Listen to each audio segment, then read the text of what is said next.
This is the moment we've all been waiting for the thousands in attendance and the millions watching around the world. Ladies and gentlemen, let's get ready to rumble!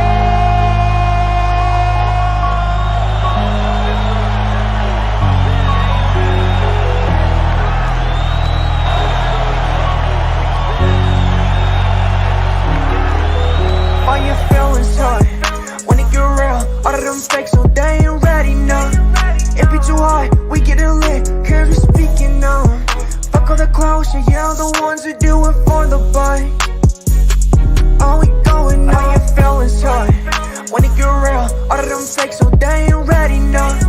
It be too hard, we getting lit, cause we speaking on. Fuck all the clowns, yeah, the ones who do it for the bite. All we going on. Fuck your feelings. Big chest back in the building. Like pretty boy, I stay winning. Chef Curry, range extended. Splash. Fuck your feelings. Debate all day, that's business. Either your ass, that's fitness. FYF, gotta hit us. Bitch, I'm the realest. Alpha male strong, that's illest. FYF gang, we'll win this. Fuck the permission slip bitches. Ayy, yo. Fuck your feelings. FYF gang, be the realest. All your feelings hurt when it get real. All of them fakes, so they ain't ready, no. It be too hard, we getting lit, cause we speaking on. Fuck all the clowns, yeah, the ones who do it for the bites. All we going on. All your feelings hurt when it get real. All of them fakes, so they ain't ready, no. It be too hard, we getting lit, cause we speaking on. Fuck all the clowns, yeah, the ones who do it for the bites. All we going on. The paper chase, hurdles and relays, like a track meet. Drug fiends, bitches, foreign whips. Now that's my back street, stay humble. Be most hated is the consequence of success. Fast money always slows up. Gotta learn to invest. My flow, mastered. Money, I stacked it. Enemies, caskets to women. I'm attractive to my haters, outlast them. Passport stamped it. Can funny work on consignment. Come on, now that's a backflip. Principles you stand on. Wasted talent, sad song. Beach house 1.5, but the car dad said 260. God, obedience, Jesus, repentance. The marathon continues, and I'm strong to the finish. All your feelings hurt when it get real. All of them fakes, so they ain't ready, no. It be too hard, we getting lit, cause we speaking on. Fuck all the clowns, yeah, the ones who do it for the bite. All we going on. All your feelings hurt when it get real. All of them fakes, so they ain't ready, no. It be too hard, we getting lit, cause we speaking on. Fuck all the clowns, yeah, the ones who do it for the bite. All we going on. FYF, okay. No one measure, remember them 3 letters come with pressure. Okay. We be steppers, man, can't stop, won't let up. Real debates, the haters gon' hate. That's what makes it special, it come with level. Yeah, this shit get better, no cap, new era. We got ammunition for the opposition and plenty witness, killing competition. Catch us late night on the panel cooking, but don't be fooled. This ain't your mama's kitchen. They say they don't, but they watch and listen. Typing in the chat, you ain't got a lot to kick it. If you click the link, make sure you got permission. And don't forget, nigga, fuck your feelings. All your feelings hurt when it get real. All of them fakes, so they ain't ready, no. It be too hard, we getting lit, cause we speaking on. Fuck all the clowns, yeah, the ones who do it for the bite. All we going on. All your feelings hurt when it get real. All of them fakes, so they ain't ready, no. It be too hard, we getting lit, cause we speaking on. Fuck all the clowns, yeah, the ones who do it for the bite. All we going on. I know they ain't ready at all. I stay ready, time to ball. No referee, I got shots to call. Believe I'm the best, so I'm better than y'all. Fuck your feelings, you know that's law. Running it up, now we running it back. It's that full court pressure, don't cut no slack. Jam it to the max. Bank count still full of racks. For the competition, they done went missing. The champ is here, look how the ring glisten. It's honorable mention, don't ever forget it. It's FYF, don't care about the ticket. You know we with it, yeah. We gon' do whatever it takes. Fuck all the hate. FYF still going down. It's one of the greats. All your feelings hurt when it get real. All of them fakes, so they ain't ready, no. It be too hard, we getting lit, cause we speaking on. Fuck all the clowns, yeah, the ones who do it for the bite. All we going on. All your feelings hurt when it get get real, all of them fakes, so they ain't ready, no. It be too hard, we get it lit, cause we speaking now. Fuck all the clowns, yeah, the ones that do it for the vibes. Oh, we going now, supporters, no fans. LVCMB talking on real, yeah, get hard, compete on the real. Heart rate up, it's getting intense. All them people just speaking on nothing. Content clicks for the money. Hilarious, the picture funny. Debunking, they say, yeah, we run it. Cover it up, Lakers to Hornets. LeBron to Jordan, Blazers in Portland. We get it sorted, lights can afford it. Entertaining or boring, whatever the top, but we act accordingly. Break it down, piece by piece. Been at this for too long. No elder but Rufus, saying what he on. Lace better stay gone. We get them all done. We get them all done. Yeah, we get them all done. All your feelings hard when it get real. All of them fakes, so they ain't ready, no. It be too hard, we get it lit, cause we speaking now. Fuck all the clowns, yeah, the ones that do it for the bite. Oh, we going now, your feelings hard when it get real, all of them fakes, so they ain't ready, no. It be too hard, we get it lit, cause we speaking now. Fuck all the clowns, yeah, the ones that do it for the bite. Oh, we going now.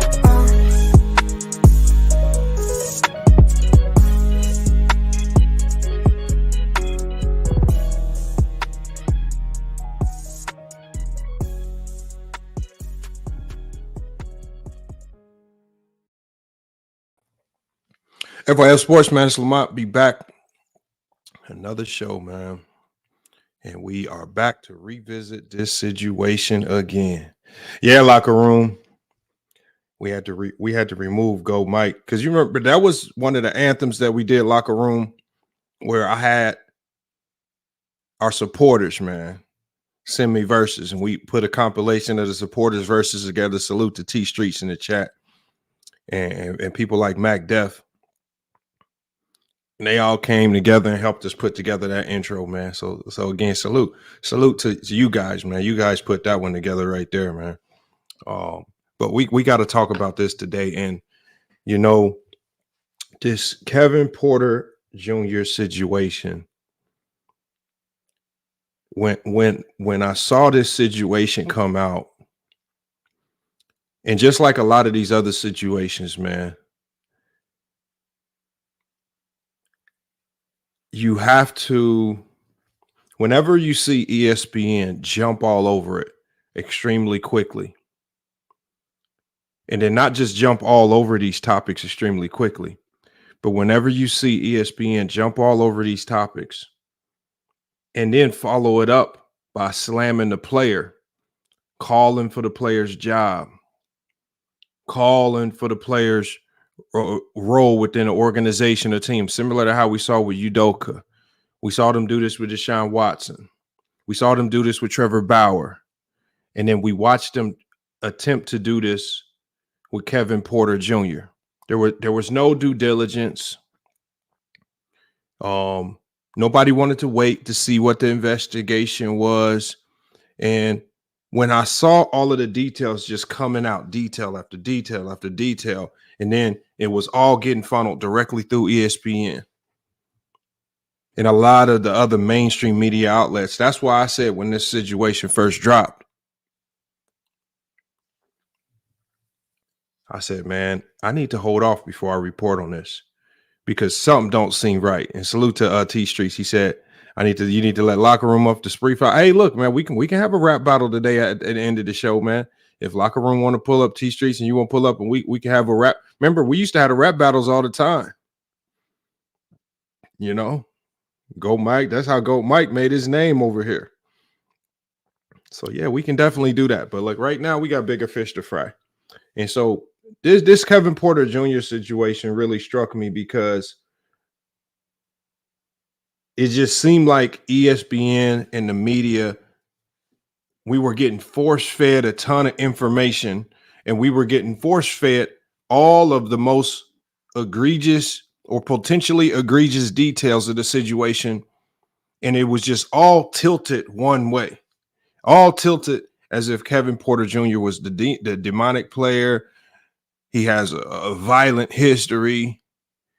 and he broke her neck, and he should be charged with attempted murder, and should never play another game in the league. And so I said, okay. I said, maybe there's a small window where ESPN could actually be right this time. But what we've seen, you guys, and again, what we've seen time and time again when ESPN touches these situations with players that involve domestic violence, what we've seen is time and time again is that ESPN completely fumbles the bag.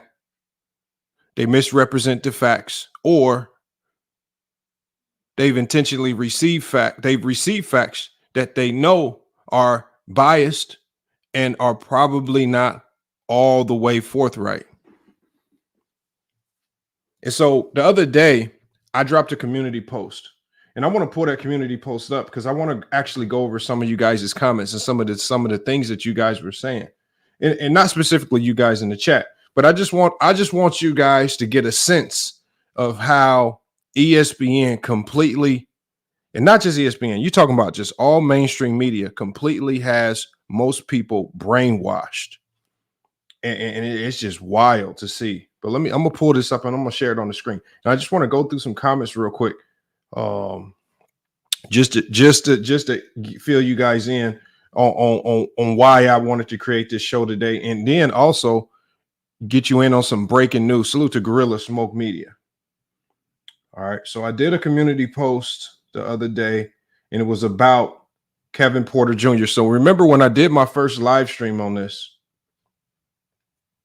I said, it looks like a sloppy investigation. And I said, if one element, because when I did my first live stream, none of the charges have been dropped. But when I did my first live stream about this, it was reported that there was some misinformation that was found by the prosecutor's office, and that charges, or some of the charges, would soon be dropped. And I said, if one element of your case is already getting dropped because the prosecutor was sloppy and mismanaged that information, what does it say about the rest of your case? And well, I'm not making this guy innocent or anything like that, but I'm looking at the people in charge of the case. I said, you guys are mismanaging the case already. What else are you mismanaging? Today, we're going to find out everything that they completely mismanaged. And we're going to find out all of the players involved that participated in this sham operation. We're going to detail names and everything.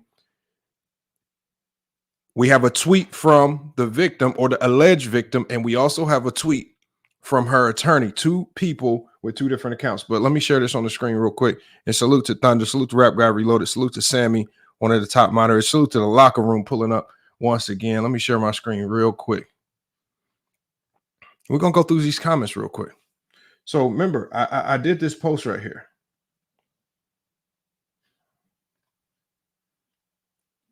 All right, let me put it on full screen mode so we can see this. So I want you guys to see this. All right, so remember, some of the charges were dropped. Manhattan prosecutors have finally dropped. And remember, I told you guys this before some of the charges were dropped. I said Manhattan prosecutors, they dropped one of the assault charges against Houston Rocket guard Kevin Porter Jr., acknowledging Monday during Porter's hearing in the Manhattan criminal court that he did not fracture his girlfriend's neck vertebrae during an alleged attack at a New York City hotel last month. It says, according to the New York Post, Manhattan District Attorney Myra Kysre, and remember that name because her name is going to come up again later in this stream. She cited, remember these words that she cites. This is what the Manhattan Assistant District Attorney Myra Kysre cited: insufficient evidence. That's what she claims as the reason why she dropped some of the most egregious charges in this case, as the reason for dropping the charge of second-degree assault, telling Judge Jay Weiner on Monday what initially appeared to be a fractured vertebrae was not, in fact, an injury caused by the defendant. Those charges were dropped. Now, when we scroll through these chats, when we scroll through these comments, you guys, I want you to just look at some of these comments. We got Water Bottle. He says he still assaulted her, didn't he? Just because he didn't fracture her vertebrae shouldn't change things. That's what he says. So he's still under the impression he's not giving this man. This man to him is guilty. This man is guilty before to Water Bottle here. One of the guys that left a comment about it. He's guilty before even having this day in court. He's guilty before we even hear from the victim or anything like that. We have Super Sam Sports. He says she was paid off and cooperated well with his attorney. She better have at least $5 million for her efforts. So this guy, his mind has been so corrupted by ESPN and mainstream media that he's all believing whatever Malika Andrews told this man. He completely is sold out and believed it. There's no way that this guy can be innocent, even though the strongest element of their case, the most damning piece of evidence they had to throw in the garbage can because they didn't do their due diligence in their own investigation. Right? Patty C says still facing charges of second-degree strangulation and third-degree assault, which is true. This district attorney is holding on to this case for dear life. Obviously, when you see an NBA player and when you see some of these district attorneys, when they see these stars, their eyes light up. These are the cases that can make their career. These are the cases that can get them a promotion or get them a job at a big firm. Right? He says the New York Post reports that Porter would still face a maximum sentence of 7 years behind bars. So he still thinks this man is guilty. Remember, this was a few days ago before all of the new information, all of the new breaking news that I'm about to detail to you guys came out. Right? It says, I remember, we got J Mar says, he says, I remember Ticket saying he's going to jail and won't play in the NBA again. Ticket TV. So again, he says Ticket saying this guy's going to jail, never going to play in the NBA again, based on allegations from the district attorney and information provided from Malika Andrews, ESPN First Take, Stephen A. Smith, and Molly Karam. Based on that, he won't play again. This is what I'm telling you guys. This is why, remember, one of the mantras of this channel is research purposes only. Don't accept the information they give you. Always do your extra due diligence. Dive into these topics a little heavier, because whenever ESPN force feeds us something and they're telling us to cancel somebody, you always have to take a step back and say, what's your agenda? Why are you telling us to cancel this person? Why do I need to co-sign the information that you're giving us? Right? And remember, ESPN has a history. ESPN has a significant history of when certain players are exonerated and their information was proven to be wrong. They have a history of not coming back or correcting any information that they spewed and put out there to damage somebody's reputation. It's just another cause for pause why I have to step back when I hear these mainstream media come out and slam people. I have to take a step back because y'all credibility for a long time has been in the garbage can with regards to these particular matters. Right? We got Choboy. He says, Choboy says only one of the charges was dropped. He still has pending charges. Yeah, he does. But nobody in here is questioning the validity of the remainder of the case. They've already had to throw out their strongest charge. Nobody else is questioning, well, if they have to throw out their strongest charge, usually the strongest charge is the charge where they have the most damning evidence. They're already having to throw that out. Nobody's questioning. We got Slick, the P, 007 says she got paid off. Right? We got Percy. He says only one of the charges dropped. We have to wait to see how everything plays out. No, we don't have to wait to see how everything plays out. But you know what? The beauty about today is that we just watched how everything played out right in front of our eyes. We're going to be dropping all the information here on FYF Sports today. We got DBE. He says basically they just paid her off to shut up. They just paid her off. They just paid her off to shut up. So we're going to find out about her getting paid off. Because remember, if she got paid off, right? Like if she got paid off, we're talking about a district attorney office. They have the power to subpoena bank records. They have the power to go see if you are trying to motivate and sway witnesses and things. Look at YNW Melly. He just got 6 additional charges for witness tampering. So again, if if you guys are surmising in these comments that there was witness tamperings, we've seen the power of some of these prosecutors' office, especially when we're dealing with high-profile cases. They will find out, no matter how you try to hide it. It's hard to move a lot of money and hide it, because some of these people in the chat are saying it's going to take millions of dollars to shut her up. So how does he move millions of dollars to her without raising eyebrows somewhere? From the bank employees, right? Prosecutors' offices who can easily subpoena these bank records, right? So all this stuff is going on. People have these fantastical ideas about people getting paid off as if it's that simple to go run to Bank of America. I want to withdraw $5 million today. And then you give it to a supposed victim. And this victim, who's all over the news, takes $5 million to her bank and says, I have a $5 million deposit. And on that same day, all of a sudden, she's all over the news, charges getting dropped against this man. That's what's happening, right? I think that's how stupid some people are. And I think a lot of people in these comments are really kind of showcasing their stupidity because they're not really thinking these comments through. That's why I don't respond to a lot of these comments, because a lot of them are just based out of pure stupidity. It almost seems like a lot of people live in very fictional worlds because they sit at home, eating popcorn, watching Law and Order all day, thinking that's how the legal system works. So it's crazy. We got Dan, the man, says he still got more charges. He ain't clear. Not by a long shot. You sure about that? See, because the thing is, Dan, the man, if you actually think and use your brain, if a prosecutor has to drop the strongest charge on a case, defense attorneys are jumping for joy because they know if you got to drop your strongest charge, the rest of your case is probably really, really sitting on thin ice. But see, people don't think about it like that. Y'all just so thirsty to see the man get charged. Oh, he still got charged. Y'all know this is a process, right? This is something. When you get in the legal system, these things don't just change overnight. These prosecutors are not just going to wilt and just completely give up their case. They're going to fight tooth and nail to look right, especially after all the publicity that was put out there. These prosecutors are not trying to get embarrassed. They're going to fight tooth and nail to hold on to these cases for dear life until a judge absolutely throws it out. And salute to Mahari in the chat, man. Salute y'all. Salute to Space Age African. It says she don't need to be paid off. She forgave him. Oh, that's what it was, right? Oh, how about this, Space Age? See, but Space Age, what we going to do today is we get into the truth, because the one element that y'all not considering is, what does she have to say about this matter?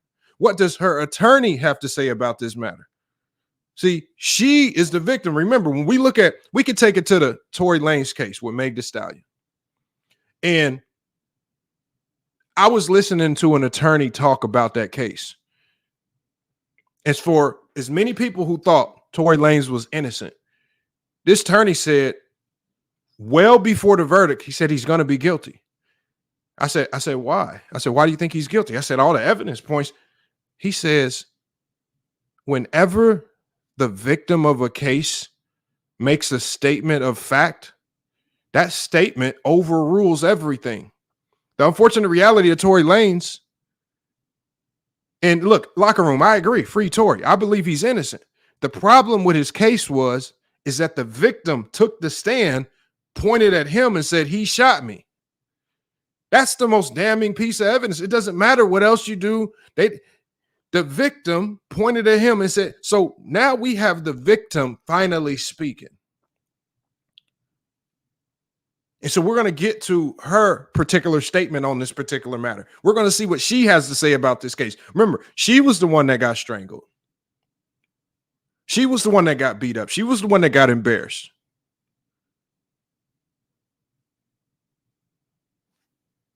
We're going to get to all that. So y'all see, we got NBA money is crazy. Everybody's talking about his NBA money. He had to pay her off. So this man not only committed domestic violence, he not only committed second-degree assault, he not only committed second-degree strangulation, the man also committed a federal crime in wire fraud and witness tampering in trying to pay her off to shut her up. That's what he did too. So he just added on to a complicated situation with more charges that people in the chat, these ace detectives in the chat, have already figured out. I told you nobody does any real research. They don't. A lot of people really don't have a real understanding of the legal system. Look at Space Age Africa. He ain't pay her nothing yet, right? Like I said, to pay a victim, to pay somebody off is extremely difficult. They're both public figures. You got bank employees. They got bank managers managing their money, managing their accounts. For him to move any significant amount of money and get it to her, it's going to take more than just him. He doesn't have $5 million cash under his mattress like it's dope money that he can go take to her front door. He's an NBA player. All of his money's in a bank somewhere. So this is not like a drug dealer who has drug money under a mattress that can take it to Grandma Ma across the street and say, please don't tell on me. Here's the money. Y'all say stupid stuff. Y'all don't be thinking this stuff, these comments through, man, when y'all be saying this stuff. Like I said, locker room, everybody's saying that he paid her off, but nobody's listening to what she has to say. So that's what we're going to take it to right now. That's what we're going to take it to right now. So what I'm going to do right now is, because I want you guys to hear from the attorney. Right. Or let me give you guys a quick timeline of everything that's going on. Salute to Graham Hodges. He says people don't understand the difference between civil and criminal. I agree. A lot of people don't understand that. In the civil, yeah, that's what he can't settle right now. This is a criminal matter. Any money gets transferred right now. That's witness tampering. That's bribery. That's wire fraud. A lot more charges get thrown on. And again, based on the evidence that just got presented to me today, why would he need to do all that? So we have on September 11th, that's when he got arrested. He posted bond on September 12th. On October 2nd, the Rockets, that's when the Rockets announced that Porter would not be allowed to be back on team facilities. Right on the 17th, Kysre Gondrezick, it says she denied the allegations of assault. And we're going to get to that right now because a lot of people were wondering, what is she going to say? A lot of people have this image in their mind that when this assault happened, she went to the hospital, she sat in a cop's car or she sat in a cop's lap or something, and she just spilled her soul to the cop, telling the cop how this man just beat her up and he did X, Y, and Z to her. Funny thing is, I don't know if that's the case. Let's read what she has to say. I'll put it on the screen. It's like, so then remember what I tell you, what I always tell you guys. Don't listen to me. Don't get mad at me. Get mad at her. This is her words. I'm gonna put it on the screen, but we're gonna read through it together. So the alleged victim in the case, she did a Twitter post today, a very detailed Twitter post today. This is what she said. And we're going to zoom in on this. So I'm going to make this full screen again so y'all can see this.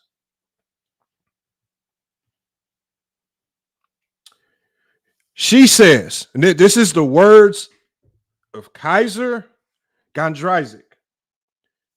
She says, it has been deeply frustrating and disturbing by the manipulation of what was stated by the prosecution. That was her first sentence.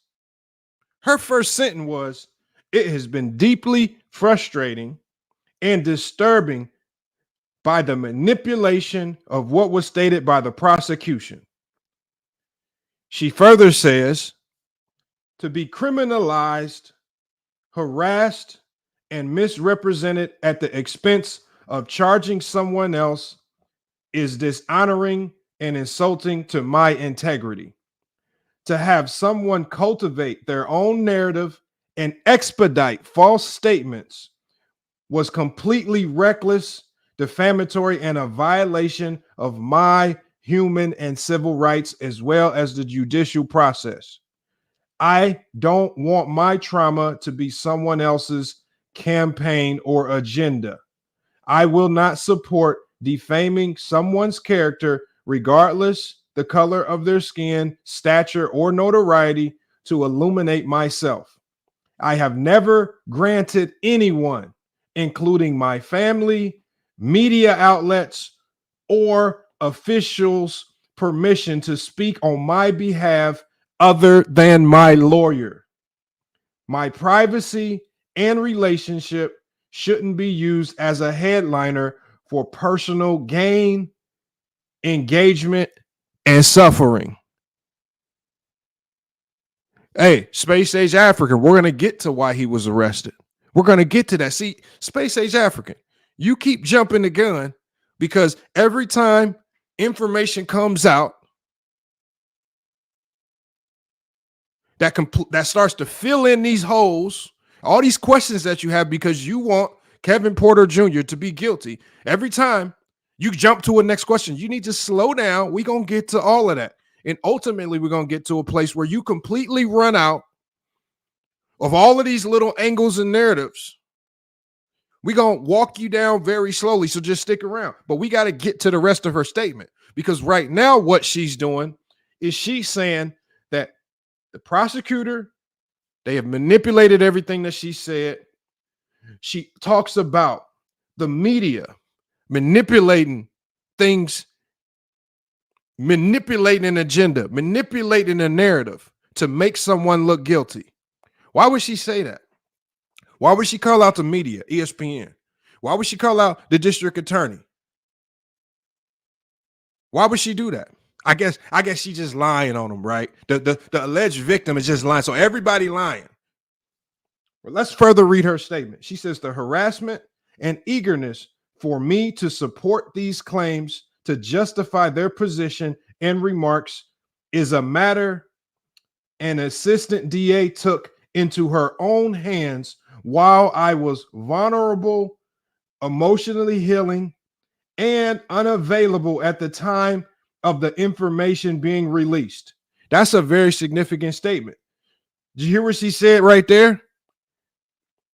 She says all of the information about the strangulation, all of the information about her neck being broke, all of this information got released by a thirsty prosecutor who was thirsty to go get an NBA player, but did not confirm any of the details with her.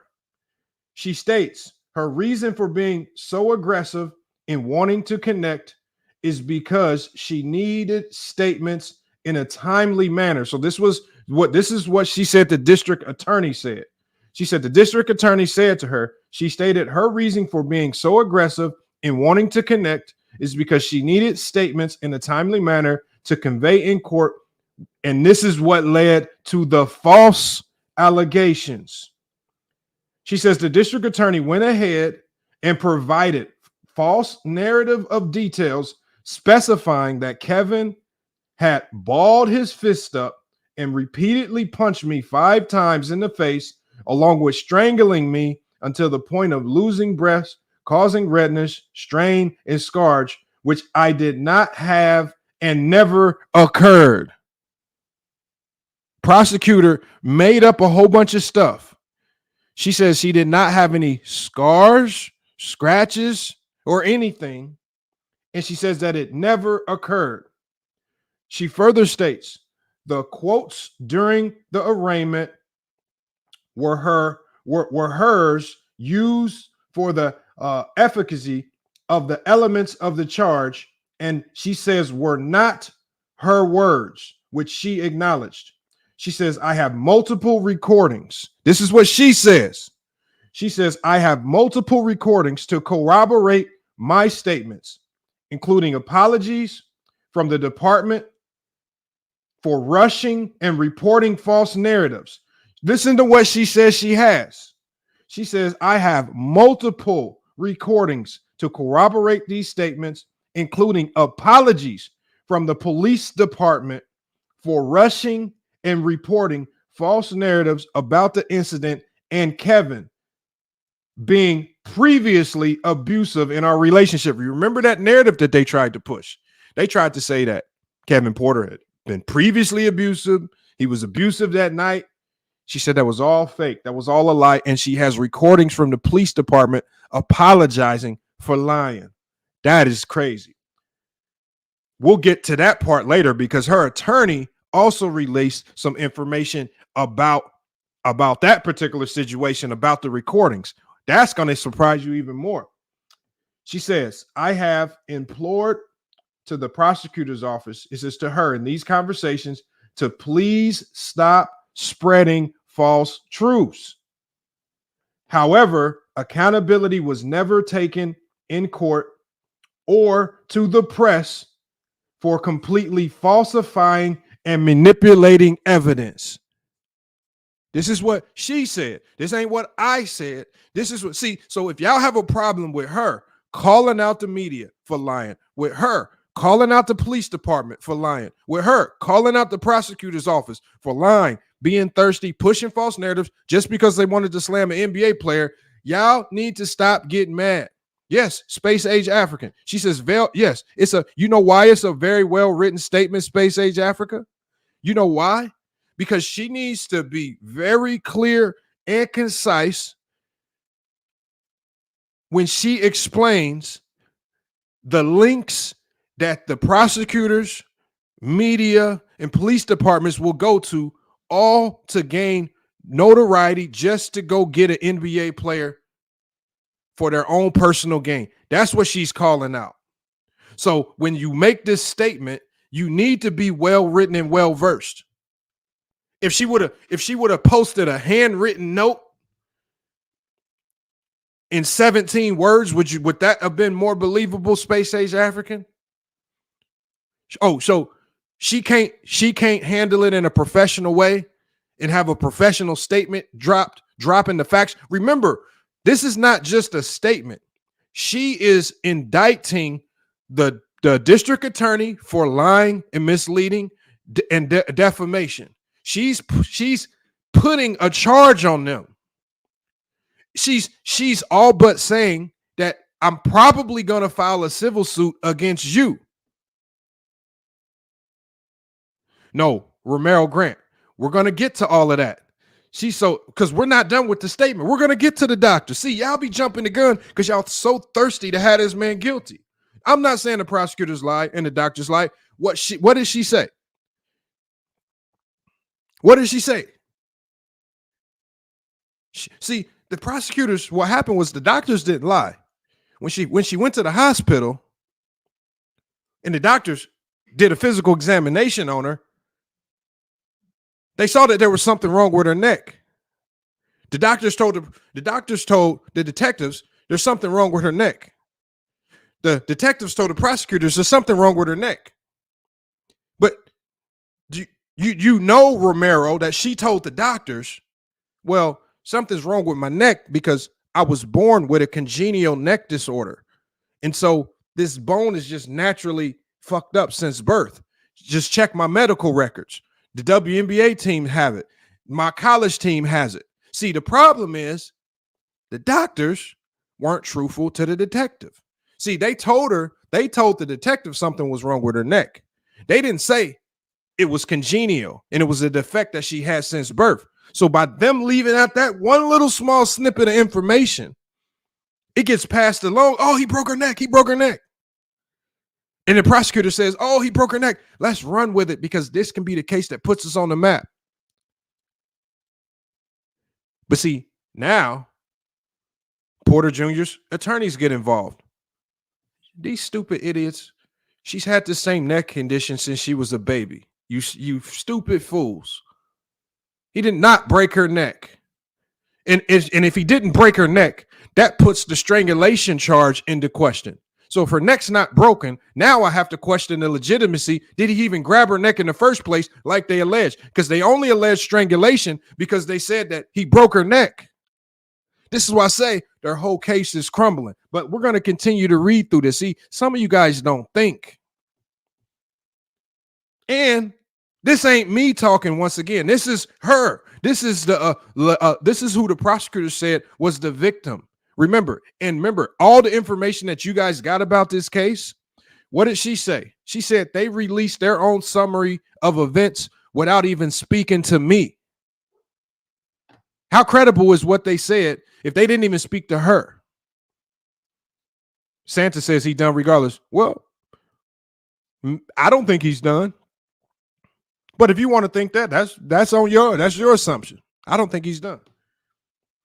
So we'll keep reading it. She says, it is unfortunate that misleading information and narratives were shared to bring forth current charges in this case. She says there never was any insufficient evidence provided because it never existed. So if we take it back, right? If we take it back to, remember what I told you guys, I said before when we were reading a statement earlier from the prosecutor about the charges being dropped here. And I'm going to put that back up on the screen. I'm actually going to put it side by side with this.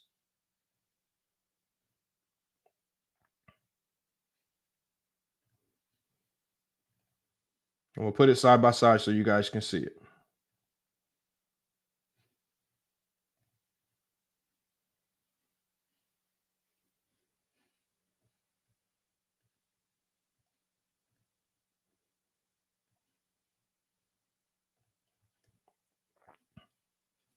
All right, here we go right here.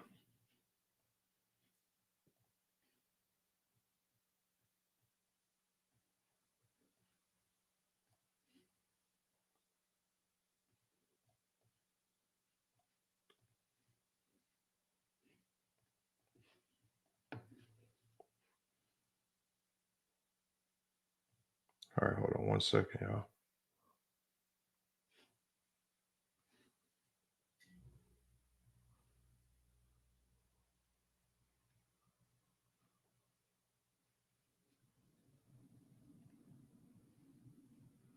All right, here we go right here. Because we're going to put it side by side. We're going to put her words and we're going to put the prosecutor's words up. Let me share my screen again. Because I want to make sure that y'all get the full picture. Yeah. All right, so it says right here, according to the New York Post, Manhattan Assistant District Attorney Myra Kysre cited insufficient evidence as the reason for dropping the charge of second-degree assault, telling Judge Jay Weiner on Monday what initially appeared to be a fractured vertebrae was not, in fact, an injury caused by the defendant. So now we're going to go to what she said. She says, it is unfortunate that misleading information and narratives were shared to bring forth current charges in this case. She said there was never any insufficient evidence provided because no evidence ever existed. She says the statements and allegations were fabricated by the assistant district attorney for the elements of the case, as she stated. Now she's made another damning allegation. She just basically said the New York assistant district attorney just completely made all of this up.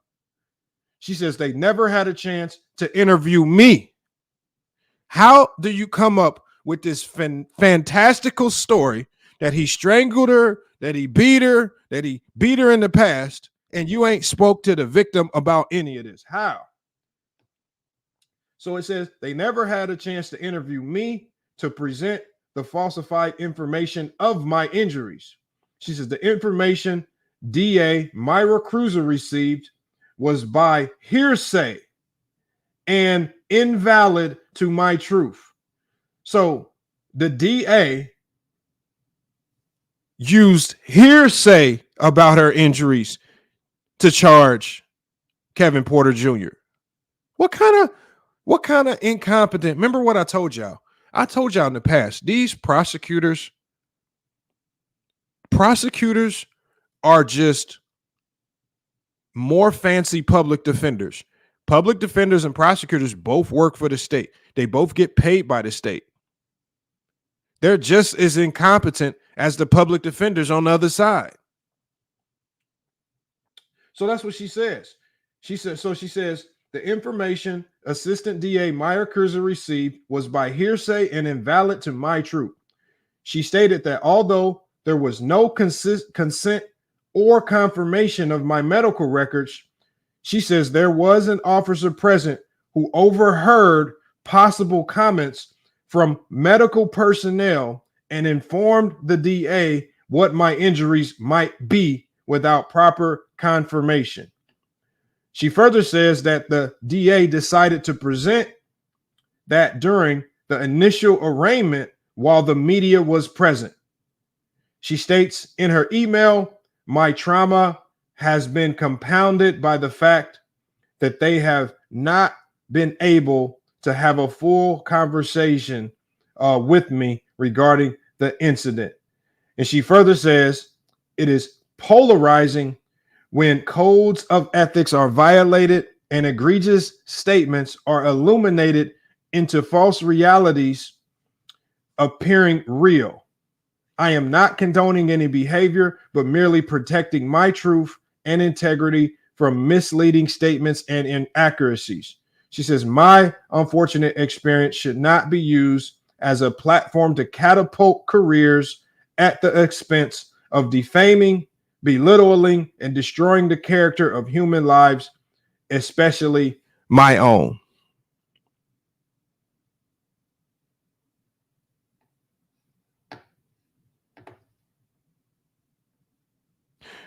So we got Herm says it was witnesses at the hotel.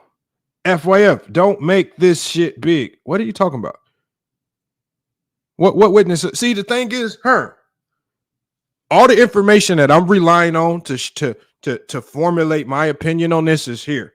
You running around talking about witness at the hotel. When it's time to click the link, come produce whatever evidence that you got is some unnamed, unsourced witness at the hotel that gave you some information. Where are you getting this? Because here's the thing.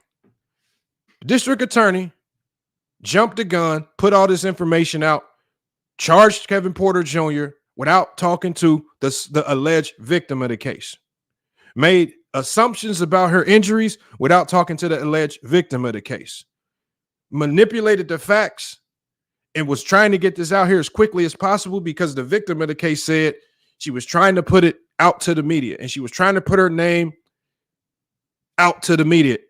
She says it was for the advancement of the DA's career. I'm not saying this. See,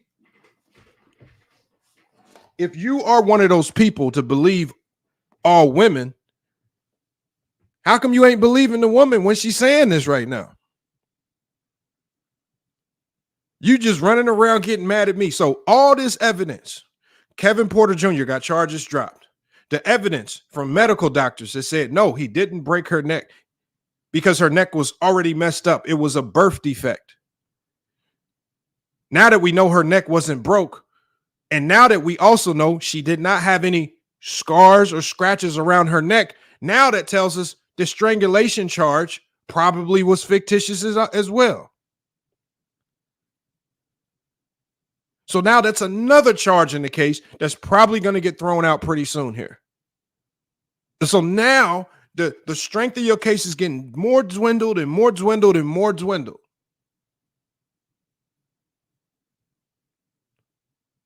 But we got Herm talking about there's witnesses. Oh, her attorney also said, Herm, they got the video from when their argument went into the hallway of the hotel. He says they have the video. See, we're about to get to that next. See, this is her attorney saying that they have the video. It's her and her attorney that are saying that this whole situation, this whole interaction was completely blown into something bigger than what it was by the police.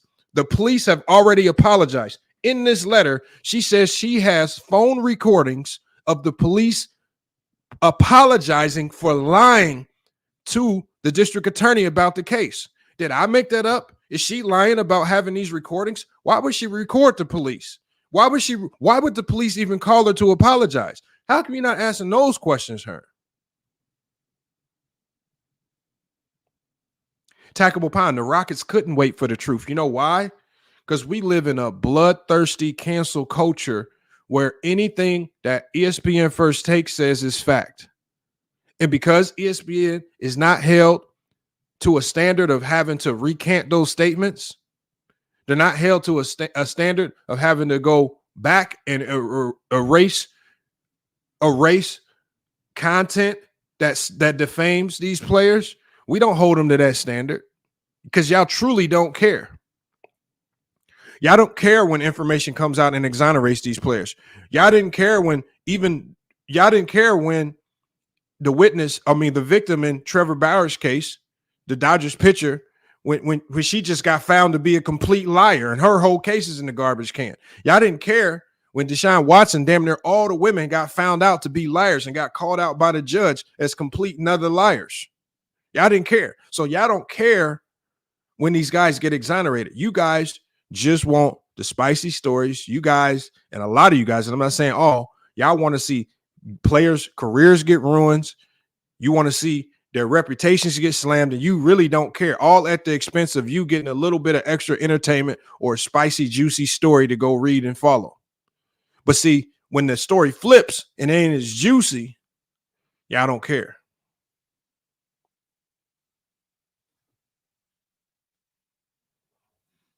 Crazy. So right now, now we've heard from the victim. She said all this is basically all lies. We have the facts. If you don't believe me, go to her Twitter page, read it for yourself. This is her statement. Now we're going to go to what the attorney was saying. All right. So now this is what the attorney says. So here, let me read this. So there was an article written on the Medium where they did an interview with her attorney. I'm going to read this to you guys. All right. I'm going to read this to you guys. The article is titled Unfolding Drama. Kevin Porter Jr., Kysre Gondrezick, and a rogue district attorney. All right. So basically says the narrative surrounding Kevin Porter Jr., the former Houston Rocket guard, and his ex-girlfriend, former WNBA player, Kysre Gondrezick, has taken the sports world by storm with allegations of domestic violence lodged against Porter. The tale seemed straightforward until Gondrezick vociferously debunked the claims, pointing fingers at the New York assistant district attorney for allegedly fabricating evidence. Says the drama commenced on September 11th, and obviously we know about that, where it was alleged that he strangled her and assaulted her. These were gruesome details as portrayed by the prosecution. This painted a dark picture. It says, however, Gondrezick, the supposed victim, took to social media to refute the allegations, claiming a false narrative was being pushed without her consent or proper investigation. So she made her Twitter post. This is the Twitter post that we just went over, right? But it says here, adding a layer of complexity to this narrative, Kysre Gondrezick's attorney reportedly reached out to ESPN's First Take to discuss the matter publicly, with video and audio evidence attempting to shed light on the truth amid a sea of misinformation.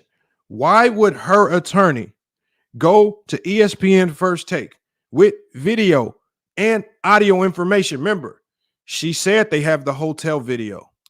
She said she has audio from the police department's calling, apologizing for lying to the district attorney. She says, however, it is claimed that ESPN turned a blind eye to this request, showcasing a seemingly deliberate attempt to keep any information that might vindicate Porter under wraps. Let me read that again. Kysre Gondrezick's attorney reportedly reached out, not to just ESPN. It says he reached out to ESPN's First Take to discuss the matter publicly, with audio and video evidence attempting to shed light on the truth amid a sea of misleading information. However, it is claimed ESPN turned a blind eye to this request, showcasing a seemingly deliberate attempt to keep any information that might vindicate Porter under wraps. We'll further read this. The refusal by ESPN to allow Gondrezick Or, so look, this is the funniest thing. It says ESPN refused to allow Kysre Gondrezick or her attorney to present their side of the story. She's the victim, Molly Karam. She's the victim, Malika Andrews. She's the victim, Stephen A. Smith. Y'all didn't want to hear from the victim. Y'all was so thirsty to hear from that bloodthirsty prosecutor. Y'all was so thirsty to read these fabricated police reports. But when the victim wants to come speak, because you know she's coming to completely dismantle the story that you want to push, you don't allow her on? What? So now ESPN is participating in it? Wow. Okay.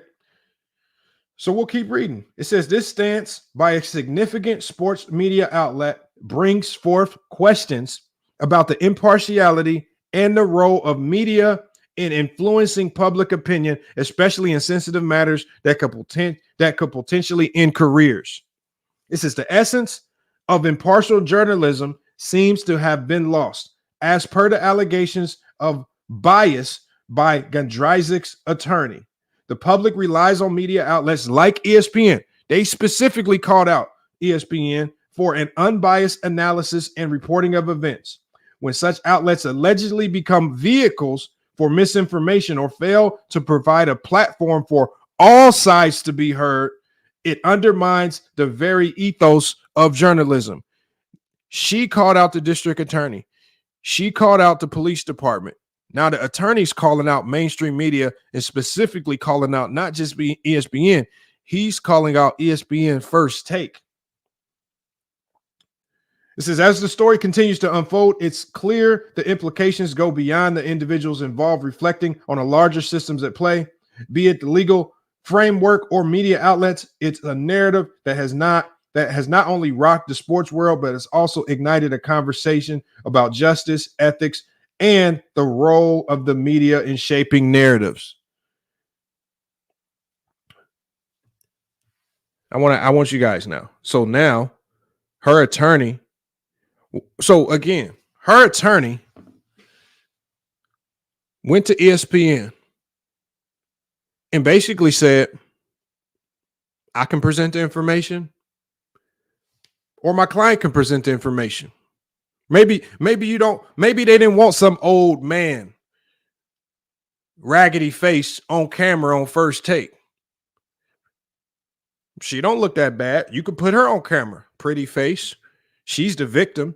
We can hear her side. I would have loved to hear what she had to say. Good or bad for Kevin Porter Jr. I would have loved it. I would have loved to hear her out. Remember, she's the victim. This is who Molly Karam so-called wants to protect. This is who Malika Andrews. Remember how she got on Stephen A. Smith? Do not attack women. That over the Udoka situation. This is not a time to attack women. She sound like she off to hearing the women out. That's what I thought. That's what she said.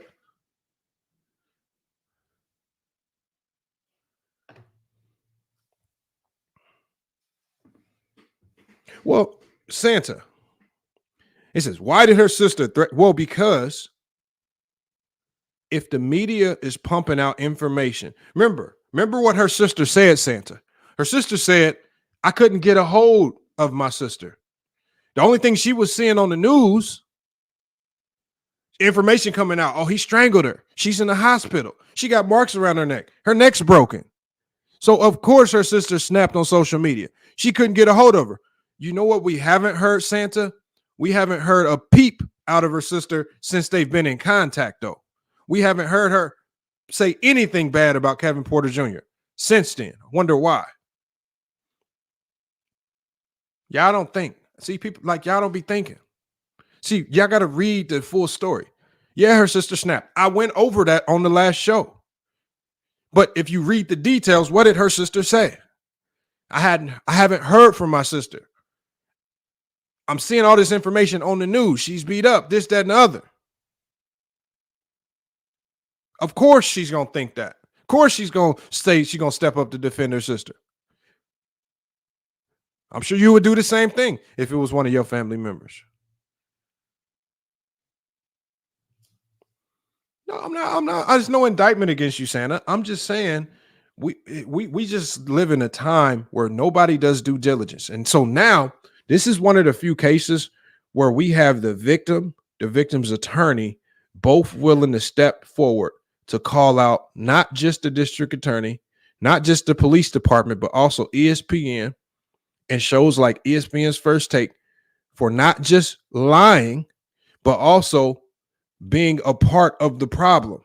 ESPN had an opportunity to allow the alleged victim, the woman, come forward and tell her story, regardless of what her story is. It says right here, it says that ESPN refused. It says the refusal by ESPN to allow Gondrezick or her attorney to present their side of the story. What? So ESPN, they not letting Kevin Porter Jr. come on and say his side. He's the criminal here, right? He's the guy that Stephen A. Smith said needs to be in jail. They're not letting the victim come on and tell her side. They're not letting her attorney come on, her representation, tell her side. They don't want to look at any video evidence of what actually happened in the hallway. They don't want to listen to the audio evidence of the police department apologizing for exaggerating the facts to the district attorney. All they want to run with is what the district attorney said. That's crazy. See, now ESPN is spotlighted. Now they've been called out for lying. And now they put themselves in a position where if she chooses to pursue a civil case against this district attorney, I would not be surprised if ESPN was included in that civil suit. Because they have been a voice. They were a voice for this prosecutor. They doubled down on the information. And when ESPN became aware of information that contradicted the false narratives, they willingly chose not to put that information out, even though there's supposedly a non-biased media outlet. Herb says, you must don't understand what takes place in most abusive. I know. See, but the one thing I know, Herb, the one thing that I do know, Herb, is that you can't find an abusive relationship. You might have a situation where the woman says, I'm not going to testify, where the woman is actual pictures of the woman beat up, battered, and bruised. It's clear as day that the life got beat out of her, and she just don't want to testify, and they just can't proceed with the case. This is a situation, Herm, where she said they lied about her injuries. They lied about her having scratches and cuts and bruises. They lied about him punching her 5 times. They lied about them having abusive history. See, they lied about her having a broken neck. That means they probably lied about the strangulation. So all of these lies. So the thing is, how many times, Herm, can this prosecutor lie to you before you just stop believing anything else that they say? Herm, this is not a case about testifying. She is testifying. See, the problem here is Ray Rice's wife didn't testify. In this particular situation, she's testifying. The only thing she's doing, Herm, is she ain't waiting till she have to sit in front of a jury to say it. She just telling her story right now. She is testifying. See, problem is, Herm, she testifying. You just don't want to accept what she's saying. Oh, she didn't testify? Yeah, I give you that. Some of them don't testify. She testifying the fuck. Her attorney is her and her attorney are out yapping. Why? Oh, Herm, I want you to say this. First, y'all said it's on video.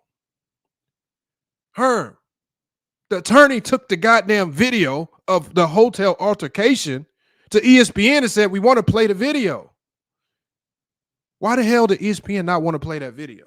Was it too gruesome? Was it too bloody? Was she so battered that they couldn't play it? Why did they not want to play that video, Herm? Why did ESPN turn them away, Herm? I just want you, if you can start answering some of these questions, I got you.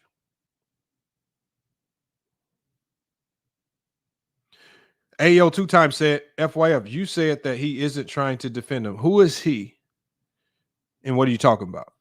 You said that he isn't trying to defend him. Who is he? Not trying to defend who? I don't understand what you're saying. She's not protecting him. She said clearly in her statement, I'm protecting my integrity. And you know why it's protecting her integrity? Because when the report came out that he broke her neck, all of those people that knew her from the WNBA, all of her teammates, all of the medical personnel with those WNBA organizations, all the colleges, the college staff, the college that she played for, they all knew she had a congenital neck disorder. All of these people, a lot of people that she probably knows and still has relationships with, they're probably sitting back saying, well, she has a congenital neck disorder. Why would she tell the police that he broke her neck and when she has a neck disorder that he, you know? So now she's probably thinking, so this is where she said in her letter, I'm trying to protect my integrity. They lying on me. They're making up stuff. They're the ones. She said, they said I got punched 5 times. She says, I did not get punched 5 times. The prosecution said she was bruised, battered, scratched up. She said, I was not bruised, battered, and scratched up. I have no bruises, batters, or scratches. And she said, and all the pictures support that. Y'all just be wanting to make something happen. Bro, DeJuan Hickson. See, y'all keep trying to compare this to some abusive relationship y'all might have been in a year ago with some crazy baby mama. This ain't that. All of these situations are unique. This situation is unique because let's say something did happen that night. Wouldn't it be on video? Wouldn't it be on that hotel video? Let's say something did happen that night. Then why would the police call her and apologize for gaslighting the story and finessing the facts that they turned over to the DA? She recorded the police calling her to apologize for lying and falsifying facts. Why would they do that? This is not things that I did or I'm saying. All I'm saying is, and it's so there's all these questions that now present themselves about the credibility of the police, the credibility of the DA. And then all of this information coincides with the charges that are getting dropped. She said the charge wasn't dropped because of insufficient evidence. She said, how can it be insufficient evidence when no evidence even existed?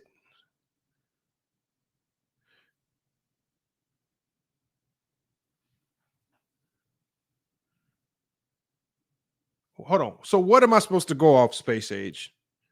She released her statement. The attorney released their statement. They both tried to go at ESPN to correct the statement. ESPN turned them away, so they went public on social media. So am I just supposed to disregard? No, John Wick. So what happened, John Wick, was when these charges got pushed, nobody asked her what her side of the story was. The police admitted that they just assumed what the story was. The police called her and apologized because when they told the DA the story, they might have passed along facts that probably weren't true. The district attorney had to drop the second-degree assault charge because her neck was not broke. And that was proven by medical records. The strangulation charge will get dropped because her neck was not broke. Because as she said, I did not have choke marks. I did not have bruises or any of that on me. Y'all want this to be some type of hidden agenda to protect Kevin Porter? There's just too much evidence to support that these things just did not happen. I'm just going with the facts. I don't know what information you guys are going off of. I don't know if you guys are trying to compare Kevin Porter Jr.'s situation to you and your baby mama or some girl or some hood chick, hood rat y'all might have been dealing with in the past that slapped you, so you slapped it back and it turned. I don't know if it, all I know is about this situation. And in this situation, the information that she's putting out aligns with the information that we know is factual. That's the problem. If she was punched 5 times by Kevin, if Kevin Porter Jr. punched Herm 5 times, he would be bruised and battered. If he really punched her 5 times, she would have had black eyes, something busted up bad. She said, I didn't have any of that. She says, I didn't have no marks around my. Did she go to the hospital somehow? Drink some of Wolverine's blood and heal ultra fast to make all this shit go away before the doctors could snap pictures and do a medical exam? Is that what she did now? Did Kevin Porter Jr. bribe the security guard at the hospital, bring a hyperbaric chamber to the hospital before the doctors could examine her, put her in the hyperbaric chamber, try to heal her up in time before the doctors? What will happen? He beat her, he choked her, he broke her neck, yet there's no images to support it. There's no medical to support it.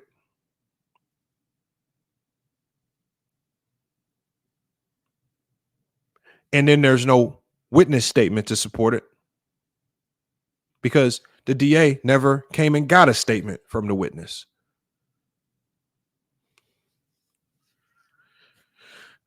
Yeah, no, but Willie, we see domestic violence victims lie all the time. But what's generally an indicator of that domestic? What's generally? I want you to answer this question. What's the primary indicator that a domestic violence victim is lying? In a lot of these cases, the woman be beat the hell up, black eyes, busted mouth, busted lip, crying, looking scared than a motherfucker. Talking about she don't want to press charges. In this particular case, the district attorney lied about bruises, lied about the 5 punches, lied about her getting choked. How do we know that how do we know that the district attorney lied about the strangulation? Because medical records proved that her neck wasn't broke. They were saying her neck was broke because he strangled her. Big, strong NBA player grabs a tiny female by her neck, broke her neck. This is what they were saying. Her neck wasn't broke. There were no handprints on her neck. That was already confirmed.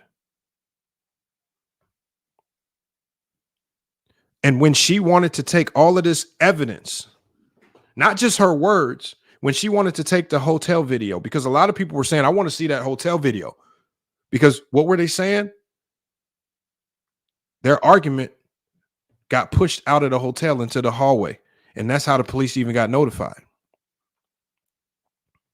Hey, yo, 2 times. You need to rewind this video. You need to rewind this video. I had all the evidence on the screen. I had. Remember, Ayo 2 times. You just go to her Twitter page, Ayo 2 times. Kysre Gondrezick. And she put out a statement on her Twitter page. And if you don't agree with her statement, if you think she's hiding it, if she thinks remember, she's not even with him anymore. They're not even together. So if you think she's protecting him, then you need to DM her and you need to say, you a damn liar. I know you got beat the fuck up.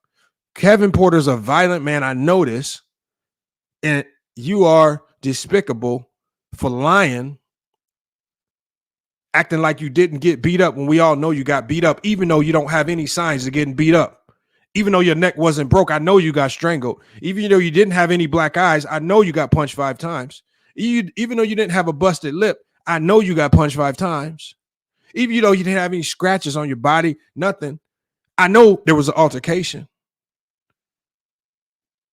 Even though ESPN didn't want to play the hotel video, showing when you guys were arguing outside of the hotel room. I know he beat you up. Even though the police department called her and she recorded the phone call where the police department apologized for lying to the district attorney about about this whole ordeal. I know you got beat up. So that's how stupid you sound, Ayo, 2 times. Nothing's aligning. It ain't no sticky situation. You want it to be a sticky situation because you in doubt. This is not rocket science. If I get into it with Bees, and Bees, if me and Bees walk into a room and we tell everybody, we just got into a fist fight, and Bees says, I punched Lamont in the face 5 times. And everybody looking at my face, well, Lamont, Bees, did you hit him hard? What was going on? Ain't no. Did you even touch him? Did you slap him or something? What's going on? He ain't got no marks on his face. B say, don't me and what if me and B said, don't worry about not having no marks. Don't worry about there's no real evidence of nothing us having a fight. Just believe that I beat him up and I punched him in the face 5 times. See, that's the thing. When these things happen, hold on. Hey, Romero Grant, here, I'm gonna tell you who has the phone call, Romero Grant. I'm gonna tell you who has the phone call because you was here when I read this. Here it is right here. So it says right here, adding a layer of complexity to the narrative. This is from her attorney. Gondrezick's attorney reportedly reached out to ESPN First Take to discuss the matter publicly with audio and video evidence attempting to shed light on the truth amid a sea of misinformation. So you know who could have had the audio and who could have had the video? ESPN could have had the audio and the video. It's a reason why they said, nah, we don't want to hear from the victim. Nah, we don't want to see that tape. Nah, we don't want to hear that audio because it didn't support the narrative that they were pushing about Kevin Porter Jr. Why the hell, when the hell, like I said, Malika Andrews, who got on Stephen A. Smith, you will not attack women on this show, right? Then you get a victim, you get a female victim, alleged victim wanting to come on the show and talk about her situation. Remember, she dated an athlete. She's a WNBA player. It could be an opportunity to put the WNBA on the map. All these things.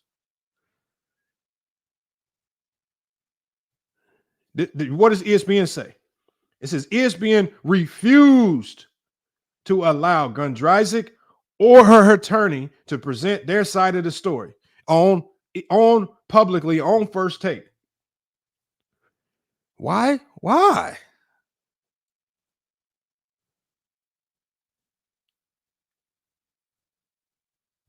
Make no sense. See, if y'all can't explain all this, this is far too many things connected for y'all to try to compare this situation to a situation you had with your side chick.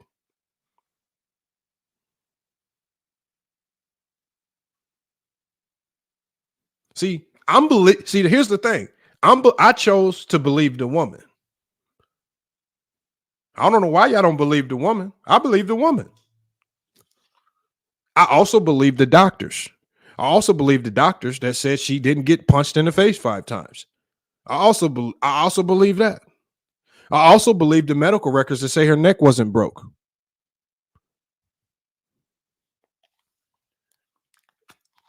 Y'all just want her to be beat the hell up. The judge didn't say anything to Juan Hittman. What did the judge say? See, this is how I know y'all just make stuff up. The judge hasn't said nothing in this case. The only person that said something in this case is the district attorney who dropped charges and her attorney. What are y'all talking about? The judge is saying, what do you mean to believe the judge? The judge don't even make a decision in the case. If a decision was made, it would be done by a jury. Even if a plea bargain was negotiated, that's between the defense and the prosecution. The judge is really just an arbitrator.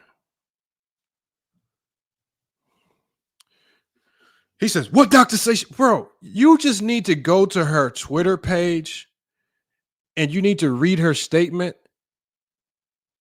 And she's the one that said this. She's the one that said. What did she say?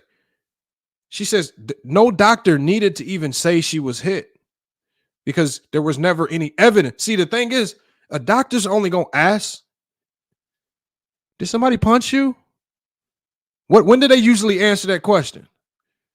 When you walk in the doctor's office and you got blood running from your lip, cheek, eye, or something. Why would a doctor say she was never hit? She never said she was hit. The police, the district attorney even said they didn't interview her. The police already said they didn't interview her. Why would a doctor? I don't know. I'm gonna drop the link, man. Y'all got to make some sense of this. I don't know where y'all brains be thinking. I don't know where y'all brains be going. But y'all just want this man to be. See, y'all just probably want. I feel like y'all want him to be like some of y'all. Let me drop this link in here. Yeah, because y'all got some explaining to do, man. And I got all the evidence. I got her statement. I got her attorney's statement. I have the district attorney's statement. That's all I need. Everything else that y'all saying is stuff that y'all making up out of y'all head.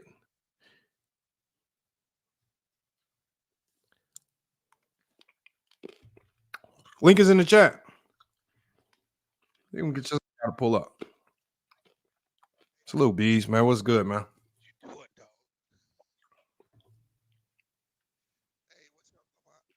What up with you? You said what? All right. I'm just trying to figure this situation out, man. That's all. You can't be arguing with these dudes, man. Half the dudes son husbands, bro. I don't get it. They gonna always take that side, and you can't convince them otherwise, right? Because the TV said it. I don't get it, man. This is an unprecedented situation, Bees. We've never seen a victim go to ESPN, and they saying your volume low. Okay. But we've never seen an alleged victim go to ESPN, tell ESPN, the district attorney lied to y'all. I have the real facts. Can I come on and tell my story? And ESPN said, no, we don't want to hear from the victim. Like, it is wild, man. What up? Yeah, they're probably worried about a lawsuit at this point. At this point, that's what. Remember that statement that she released. This is how she was using terminology that sounded to me like she's ultimately going to push for some type of civil action against somebody because she consistently used the words defaming, belittling, and destroying of character. And just think, you got background noise, man. Come on, man. You come onto the show. Oh no, I was on mute. No, I'm hearing crinkling and stuff. That's you, bro. Oh, what the fuck? How y'all hear that shit? Hey, you good now? You good now? But man, come on, man. Man, I was literally on mute folding some No, paper, you weren't, bro. Apparently I wasn't, man. Shit. It's all good, man. Hey, shout out to Lamont one time for the real truth. You got a subscriber.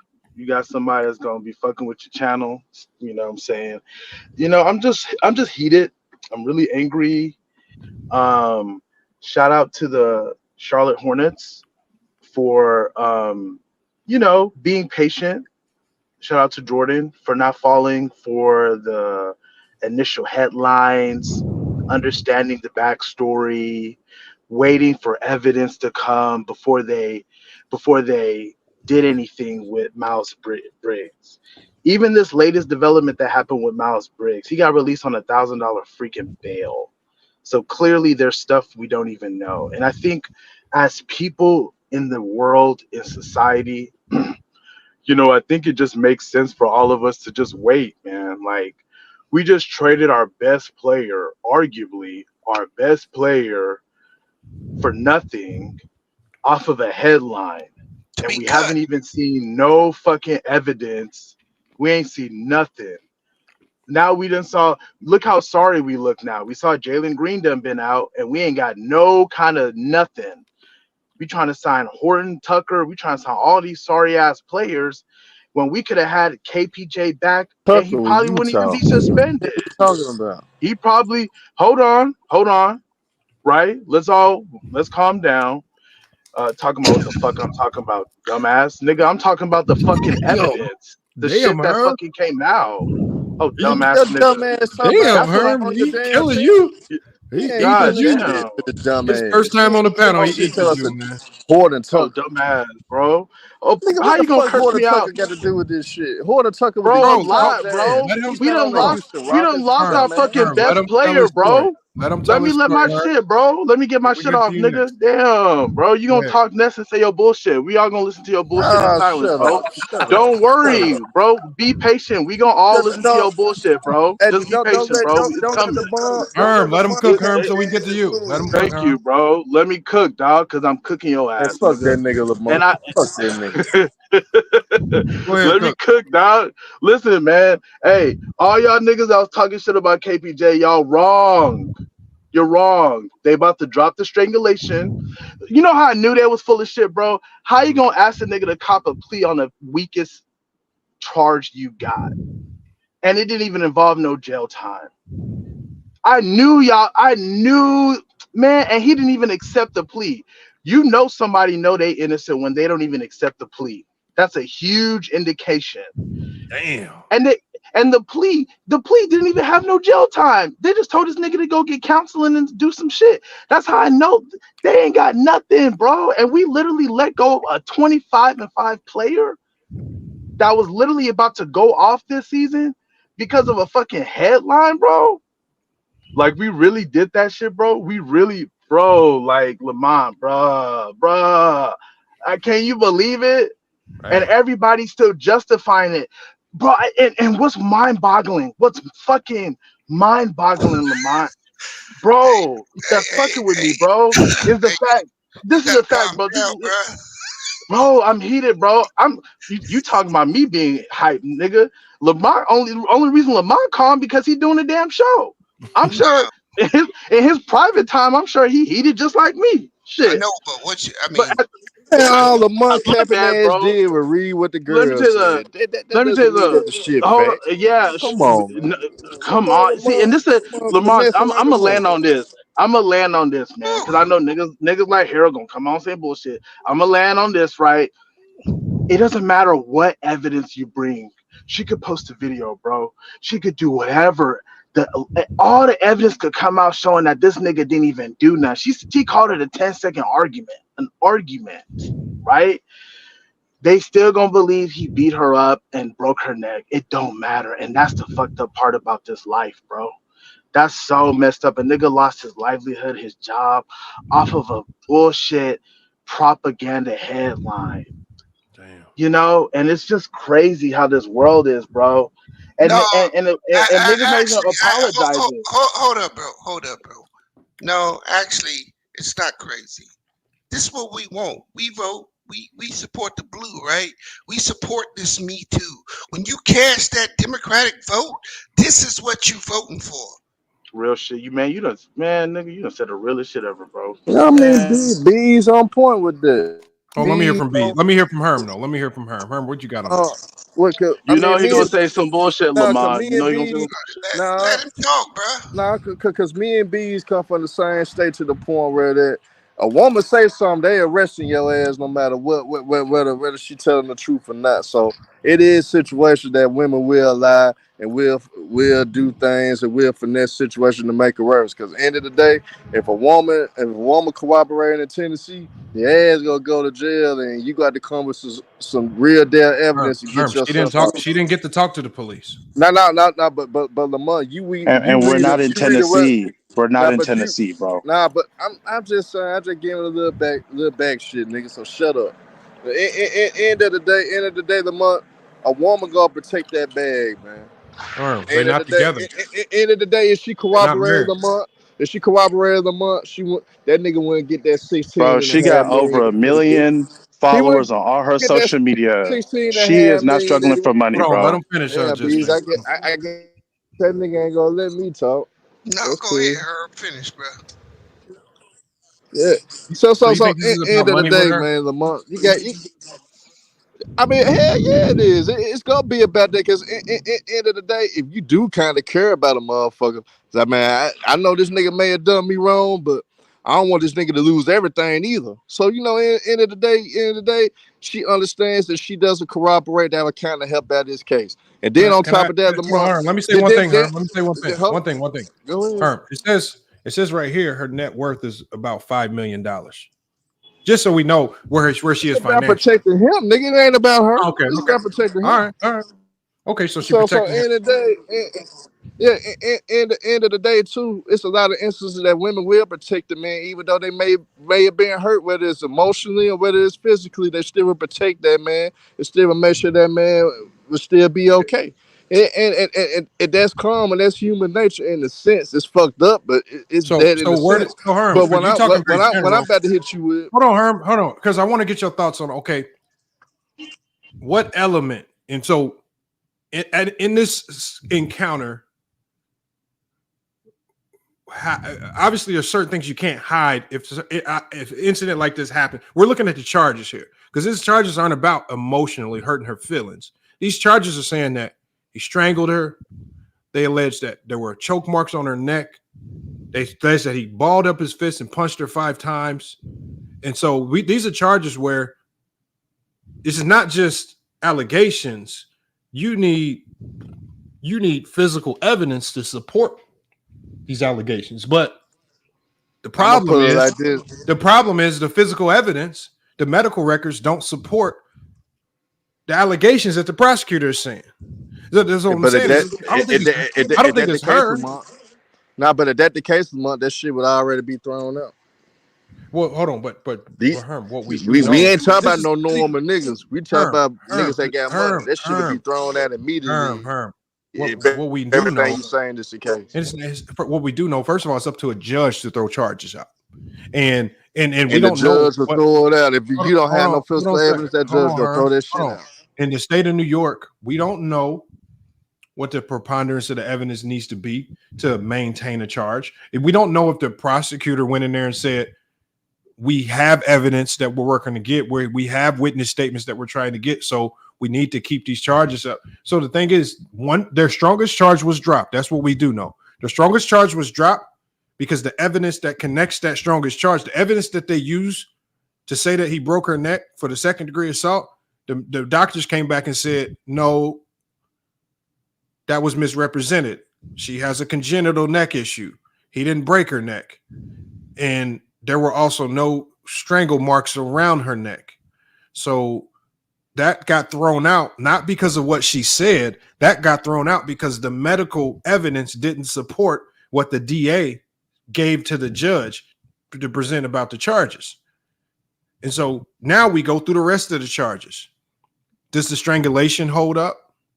Because now the only thing that's going to happen now is the strangulation can now only hold up if she says he choked her. There's no physical evidence that supports it. Her neck wasn't broke. There were no strangle marks around her neck, according to the medical records. So the only thing that would make that charge hold is if she says he choked her, but she's saying here, he didn't choke me. So we know that charge won't hold up. And we know there's a process in getting these charges dropped. So all I'm saying is it's not like she's just trying to deny things that there's evidence supporting happen. She's saying this stuff didn't happen, but the evidence also supports that it didn't happen.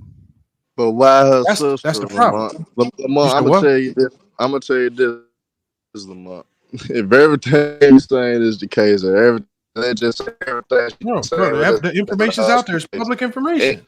It's true. No, I'm just saying, if it's the truth, because at the end of the day, if I have a sibling that I'm close to, at the end of the day, that sibling don't know what's wrong before anybody else do. So we had a sister down there went crazy about Kevin Porter and but what did the sister say?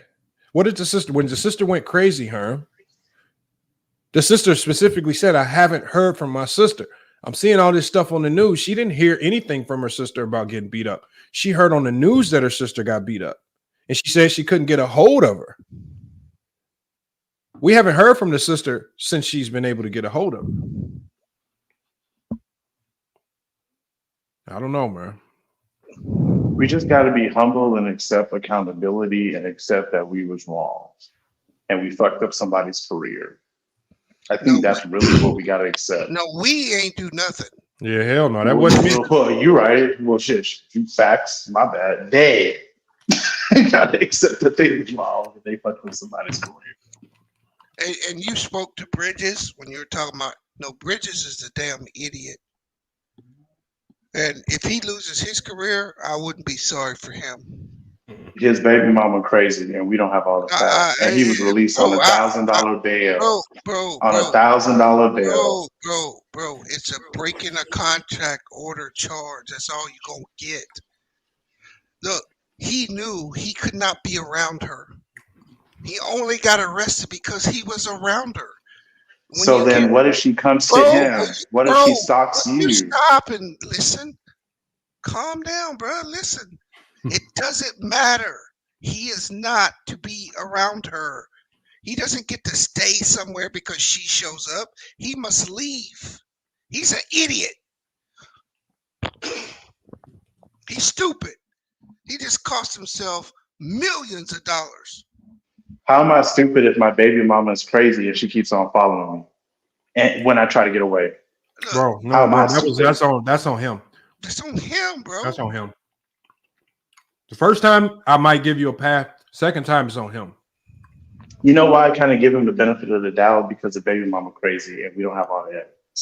If what y'all are saying is true, that he's trying to be around her or something like that, then I feel that that's bro. But he would only be like, see, the one thing he should have learned is that because remember, he knows he's on shaky ground. If she comes around, you know, the first thing he has to do, he has to pick up the phone and call the police, because now he has to document it. He has to create a paper trail of her violating the order, her starting shit. He needs to get eyewitnesses. He needs to create it. But see, the thing is, he's not going to be much believed now, because now it's the second incident. She's made more allegations. It's true or false. He keeps putting himself in situations. He keeps putting himself around her, where he's getting himself into trouble. And there's his own accountability plays in there. Right. The first time he did call the cops. Yeah. She's been coming around and he just keeps dealing with it. So he's an idiot. He's gonna get what he's not very smart. Yeah, he's an idiot. That was stupid on his part. Well, I agree with that if that's what really happened.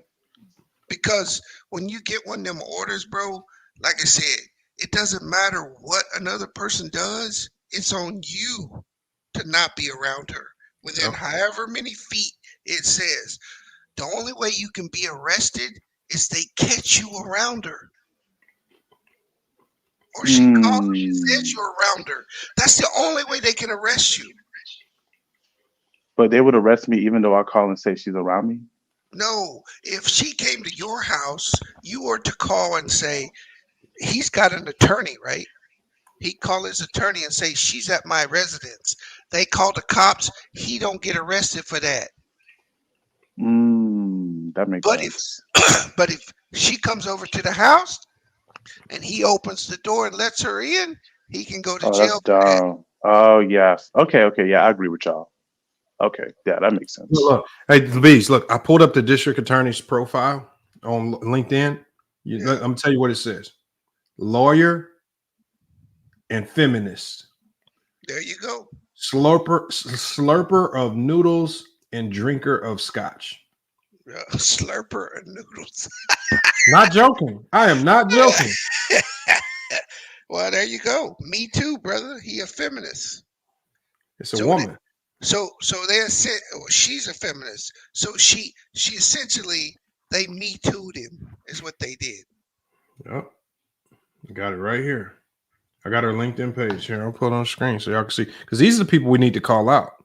See, ain't nobody said nothing about her. See, this is who Herm and all them, they want to believe this lady right here. This the lady that Kysre Kysre said this is the lady that they said completely. I don't believe the Lord. I ain't got shit to do. I'm more about Kevin Porter actions because he got a history, he got a track record. Hold on. 2020. You Okay, go so back to his college days and everything. He a dumbass. What's his actions? So first of all, if we remember this situation's This ain't his first time being domestic disputes. No. Okay, so so how many? When was the last time he got charged with domestic violence? They been in domestic dispute, nigga. How many? What's on his criminal record? He was just in one in 2020 with the Cleveland Cavaliers. Okay, so what came of that? What came in that end of the day? Slap on the wrist. No, the charges were dropped. That's what I'm saying. Slap on the wrist. They let you get by. You don't just go away to most of the time. Oh man, Herm just be saying stuff. Nah, Lamar. Name a time that most niggas.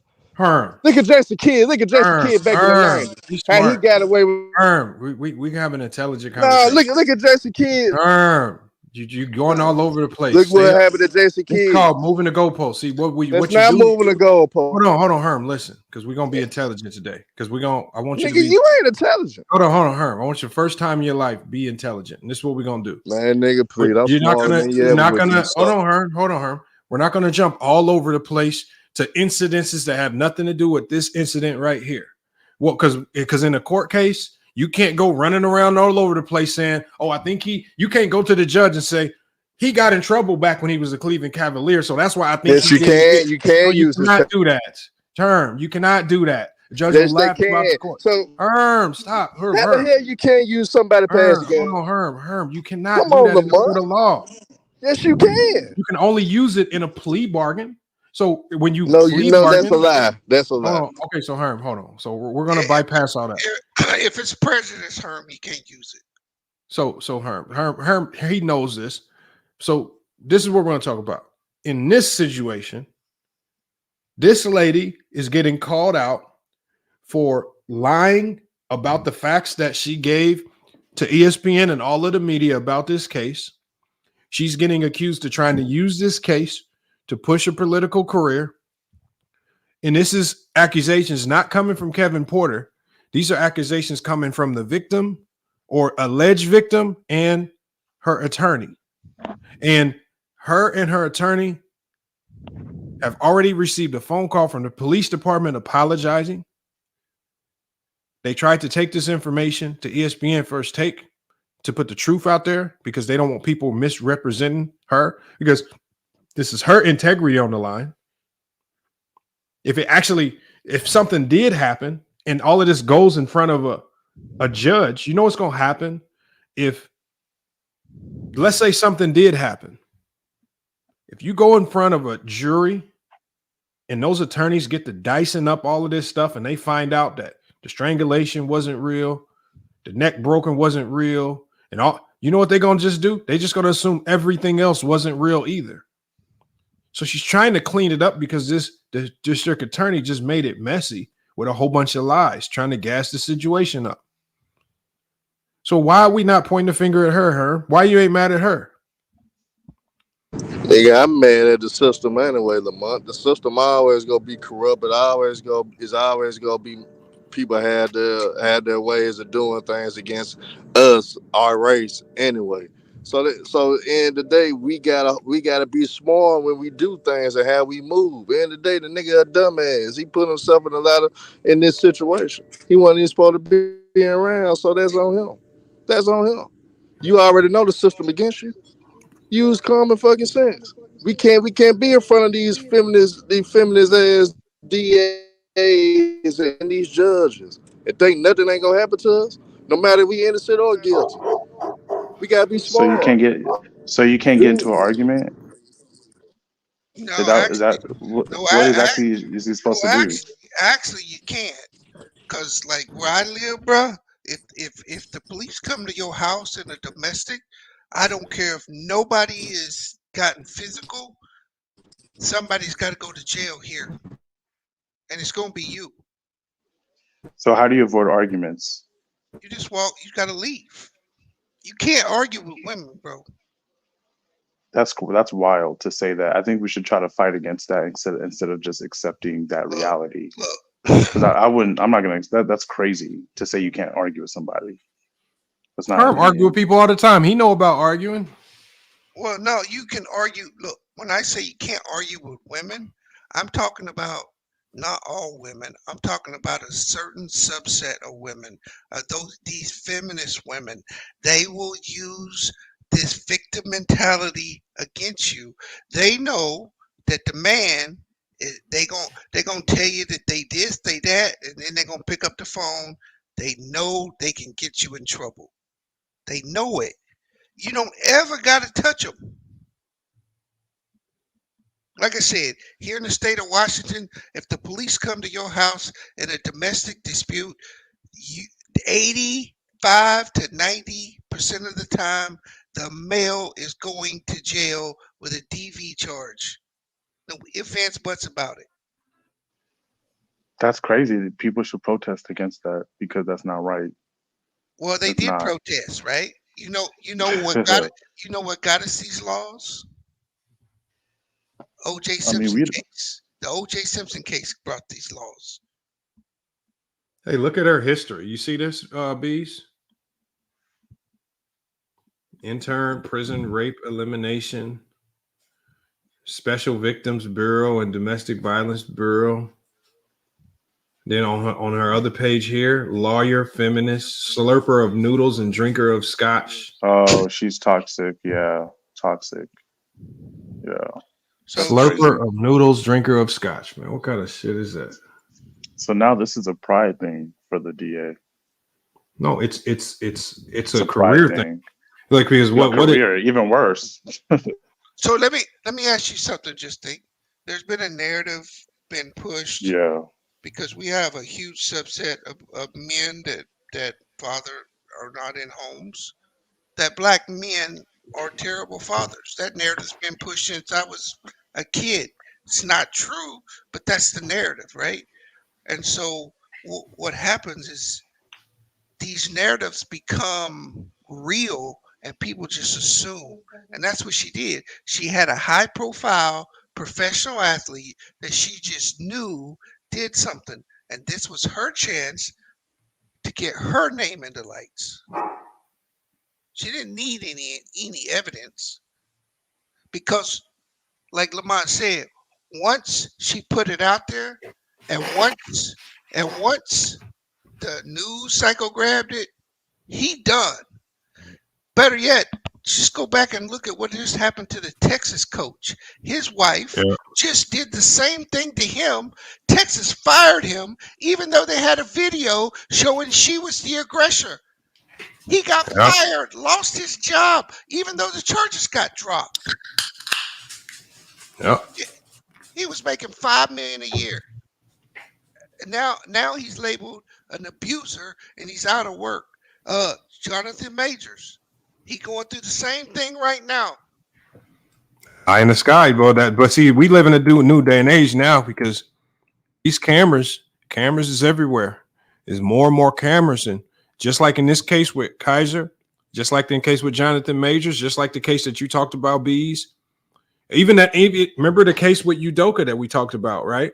Right. How she got caught on a ring cam talking to Udoka. Like, I mean, these cameras are everywhere. They catching everything. People getting caught up. If your stories, if you are lying today, you're more apt to getting caught. So, you know, what's her name? What's the Me Too queen that just got caught last summer? What are you talking about? The white lady that was married to the actor. With Johnny Depp. Johnny Depp, yeah. Yeah. Then now she in the hole. What about 15 million? Yeah, shit, lying, bro. All this Me Too stuff is crap. There's a section of men and there's a section of women that do get physical with each other. But imagine if the majority of men beat the shit out of women, they'd all be walking around here with black eyes. I mean, you wouldn't see a woman that didn't have a black eye, right? They make you think that this beatings are going on in these homes like it's unprecedented. Yes.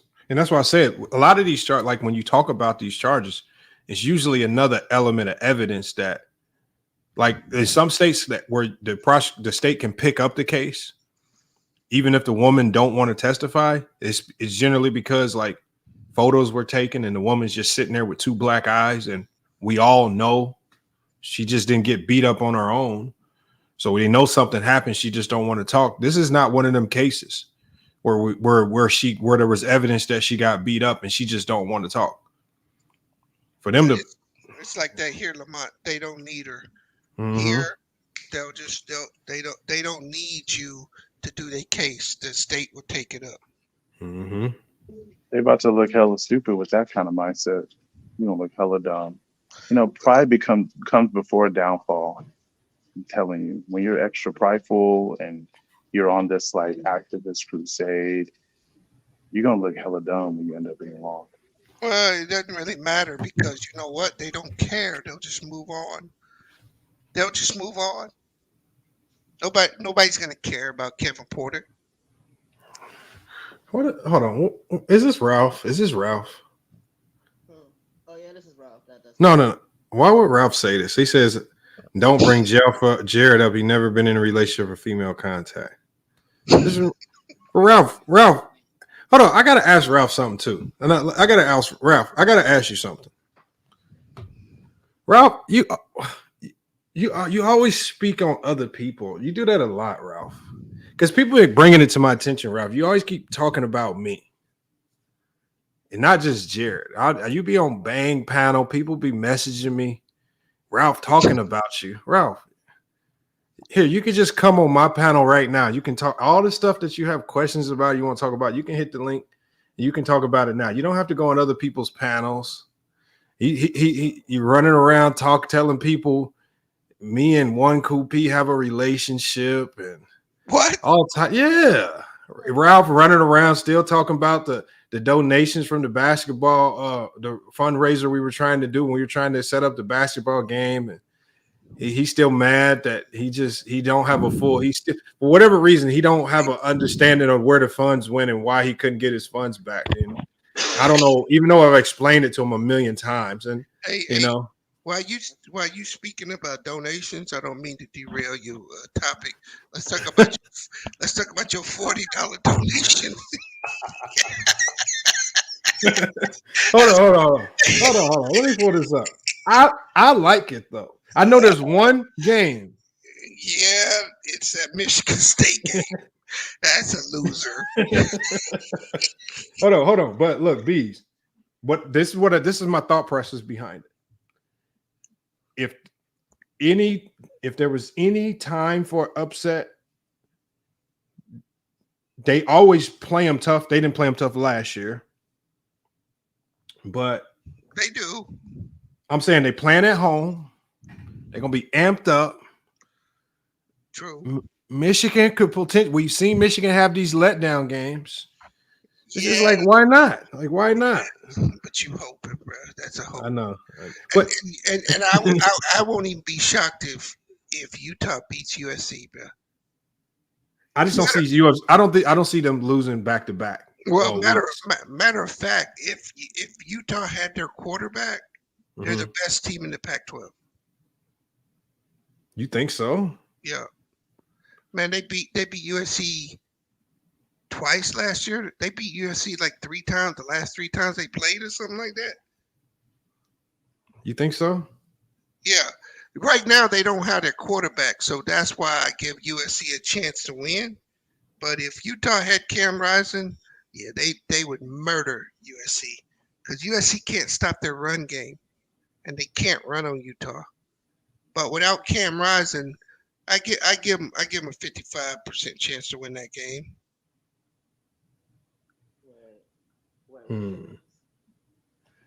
But I just wanted to tell you because I didn't get back to your text. But yeah, that's a donation, bro. I like it, man. All right, maybe you'll win. Make me look like I'm up here talking. Maybe you'll win. I'm just saying, I have faith in UFC. Obviously, I'm just going with just good teams just not losing back-to-back weeks. Yeah, I mean, that's all. I mean, And Utah. they playing at home. And they playing at home. Yeah, but they have a problem. The same problem they had with Notre Dame, right? When you play, you got to be able to control the line of scrimmage, and Yeah. I don't know if they'll be able to. So I still think they'll win the game because Cam Rising isn't playing, but I don't know if they'll be able to control the the line of scrimmage. And Percy, that is incorrect. Oregon is a better team than Washington. Oregon, yeah, Oregon is the best overall team. I agree with you. Oregon is a better team than Washington, and if they played 10 times, Oregon would beat them 7. I agree with you. I misread your statement, sir. Michigan State beating Michigan. Yeah, that ain't happening, bro. I'm telling you, because I have a feeling, man. What? No, I have a I'm feeling. telling you, bro. I'm telling you. I just know. I do know Big Ten sports, man. Big Ten sports. The one thing I learned very quickly is ranking do not matter. No, you're In the right. Big Ten, it don't. You're right. You're right. It don't matter. Not this year. In rivalry games, like I watched Purdue be the number 1 team in the country. IU come in unranked trash, beat them. Like it's just the Big Ten's just different when it comes to rivalries, man. The rankers go in the garbage can. Right. No, I understand. I understand you watched it. I just watched your $40 go down the toilet. Hold on. So I have an opportunity. I could do an early cash out for $38. She's saying I should cash it out. Yeah. If you win that first game, you should get out. take your money back. So hold on. So I'm looking at the game times. So I have a 9 a.m. game, a 12:30 game. Oh, you stuck. Yeah, I'm kind of stuck. I can cash out right now and just lose $2. Yeah, that. I mean, you could. Hey, take the Michigan off the parlay and then run the same parlay. Put another team on it and then do it that way. I'm fine with it. You know what? I'm gonna rock out with it. I have a feeling we're gonna revisit this. I do not see Michigan losing to Michigan. Michigan State been given. Washington just went over there and put like 50 on them. Damn. Like 2 weeks ago. To Michigan? To Michigan State at home. They did got lose that game. drubbed. I remember that too. Remember, we bet with them. Yeah, I remember that. They got beat like 30.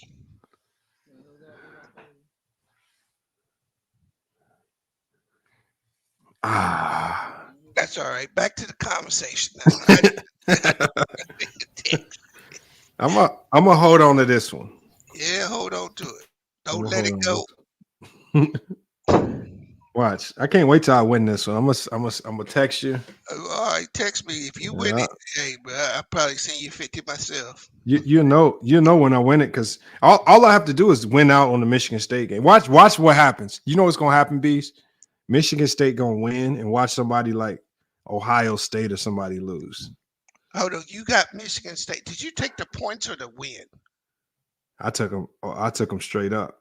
Right, that's what I thought. That's where now I would have been okay with the points because it's rivalry. I could say, okay, I can see that. But you're saying that a team that's plus, what are they plus? 2,000, 2,500? Oh, mine's is plus 1,100. Yeah, that's a massive underdog. Yeah, that's pretty big. What's going on, Jared? Ralph? No. Go ahead and say what you was gonna say. Go ahead. Oh, I'm done, bro. No, I'm talking about Lamont. I brought you up so you can talk. Oh yeah, first of all, no one's talking about you, nigga. We was talking about funny moments, and nigga, that was a funny moment that niggas brought up.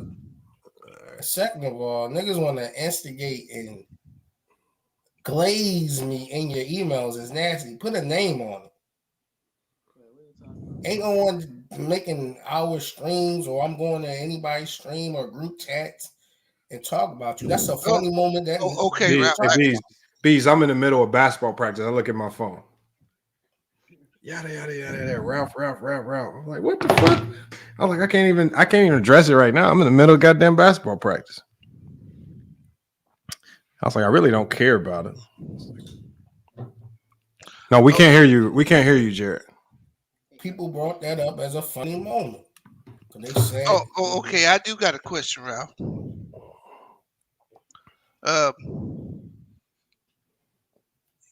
Lamont been knocking Cool P out. Is that what you said? He was on the stream when I said this. I was not. No, I wasn't. I was not. It's the same day that you gave I was not on the stream. pictures, bro. So no, I'm asking you, is he withholding information from his ref? I said that. Yes, I said it. And you was on that same stream. I was not on stream. Bro, you was on there. You was like, what the fuck Ralph talking about? Bro. Okay. Let me ask you this, Ralph. Why you say that, bro? That's not something you want to be putting out there. You know what I'm saying? So what make you say that, Ralph? Hey, the rumors. Like why? Ain't no rumors, man. Stop the lying. rumors are why motherfuckers is hanging around, donating this and that and that. Hold on. So by that logic, Beast sent me some pretty hefty donations. What does that mean? No, it ain't got nothing to do with a man. When a woman hang around talking about they invite you to their wedding and shit like that. Hey, hold up, Ralph. Now you know One Cool P rock with a lot of people on these panels, and so I think what you're saying is out of order. Behind the movement. Hold on. No. If it would be different if you didn't know her and you didn't see her support multiple people. But what you're doing, multiple male people. We don't see her support no females. But that's not your business anyway, even if she was, nigga. Female streamers out. The motherfuckers talk female empowerment, but don't donate to female. Hey, streamers. Ralph, are you here to cure the world's problem or start rumors? I'm here to stir shit up. I told you that first time I came up. I know, but hey, she cooked your ass 3 months ago. Motherfucker ain't cooked shit. Hey, I'm just trying to tell you. So, you should probably apologize to her for that, Ralph. Yeah, she got a husband too, right? I want you to put a name on that shit, though. She got a husband. That's what makes it worse. Can you put a name on it, Lamont? Okay, hold on. Okay, I will. I'll put a name on it if you put a name on who giving you the rumors. No one gave me that rumor. Nigga. You just said it. You just said word on the street. Beast, didn't he just say word street? No, that's what you said. That's exactly what you said. That's what he said. You can line the tape. So either you just making it up out your mind, but you said word on the street, man. You said you make it sound like somebody's birdie put something in your ear. It ain't no birdie, nigga. I'm the starter. I told you that shit. So you just made it up. Hey, from the evidence that I see, I guess so. What evidence? What I just told you, that mother. Come on, bro. Niggas don't donate to no female streamers. Hold on. How do you? Women empowerment. But you don't know that she don't donate to female streamers. You don't follow her on YouTube that much. Right. She. Yeah, we hear you. How you say? But yeah, what I was gonna ask you though, Lamont, is like, do you believe that what happened to Kevin Porter Jr. is something he deserved? Bro, nobody deserves that, bro. What do you mean? See, that's why I said what I said in the comments. Dumb shit like that. I said I want to hear intelligent. That is a pretty dumb question, Ralph. I gotta agree with you on that. Deserves ain't got nothing to be lied on. See, I'm not asking. Jared. What's up, baby? It's that kind of thinking that put us in the situation where this Me Too stuff is now. Yeah. The world's not fair, bro. There's going to be unfortunate situations that happen to all of us. Some of us will make it through it. Some of us won't. The thing you got to understand, especially if you are in certain places, is that you better know your surroundings and you better know who you're dealing with. Right. Let me give a shout out real quick. Shout out to Max. Max came through again. Max pinching that, man. Pulled up again in the cash out, man. Steadily supporting the stream, man. So salute to Max, man. Appreciate that, Max, man. It said Michigan State was up 30-10 in the fourth versus Rutgers and still lost. Yeah, you done. Make sure. You cooked. Look, we got who's did anybody know Quetzal? He says cook Lamont. All right, bro. What? Hold on, who on the panel are you asking to do that? And why can't you just click the link? Oh, Quetzal. I don't know. Maybe bees, possibly. I don't know. I ain't got no problems with Lamont.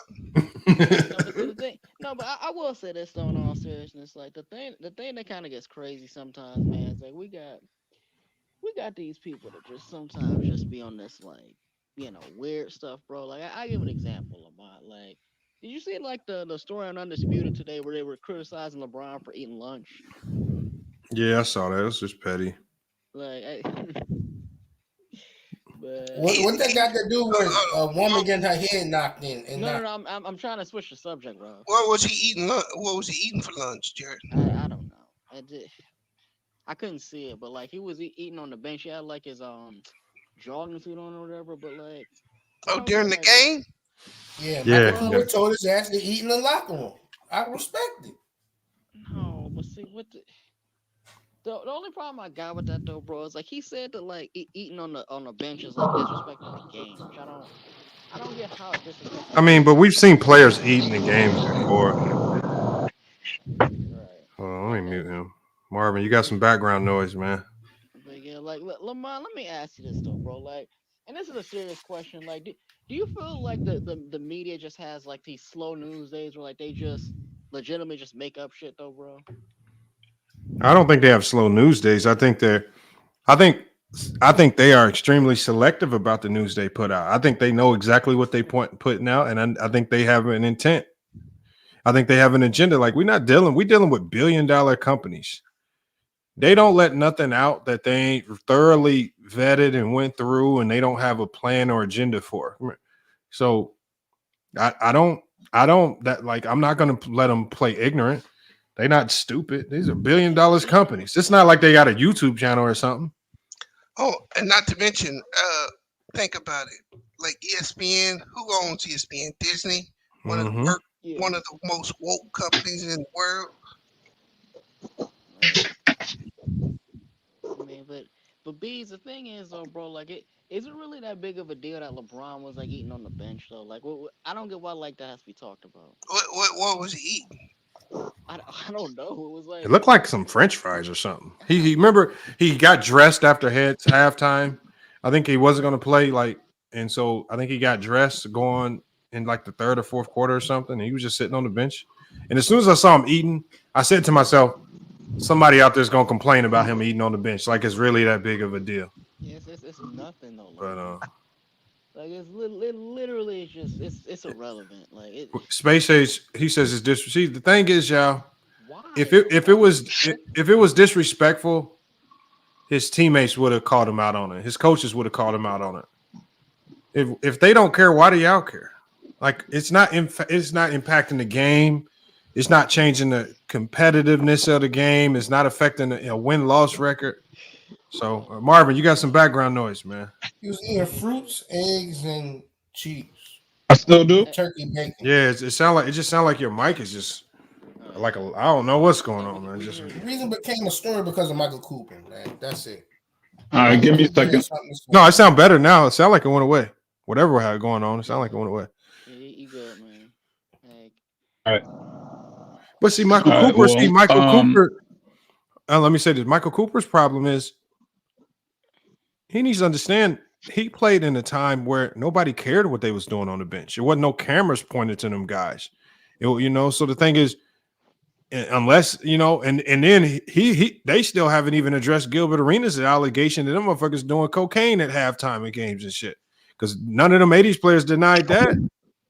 So again, I'm not trying to hear about no LeBron James eating something on the bench when he's in his street clothes, and that's just people are just so petty. Why do y'all care what the guys not even on the court are doing? It's not impacting nobody. Thank you, Big Eye. You might as well not drink no Gatorade. I guess drinking Gatorade is disrespectful too.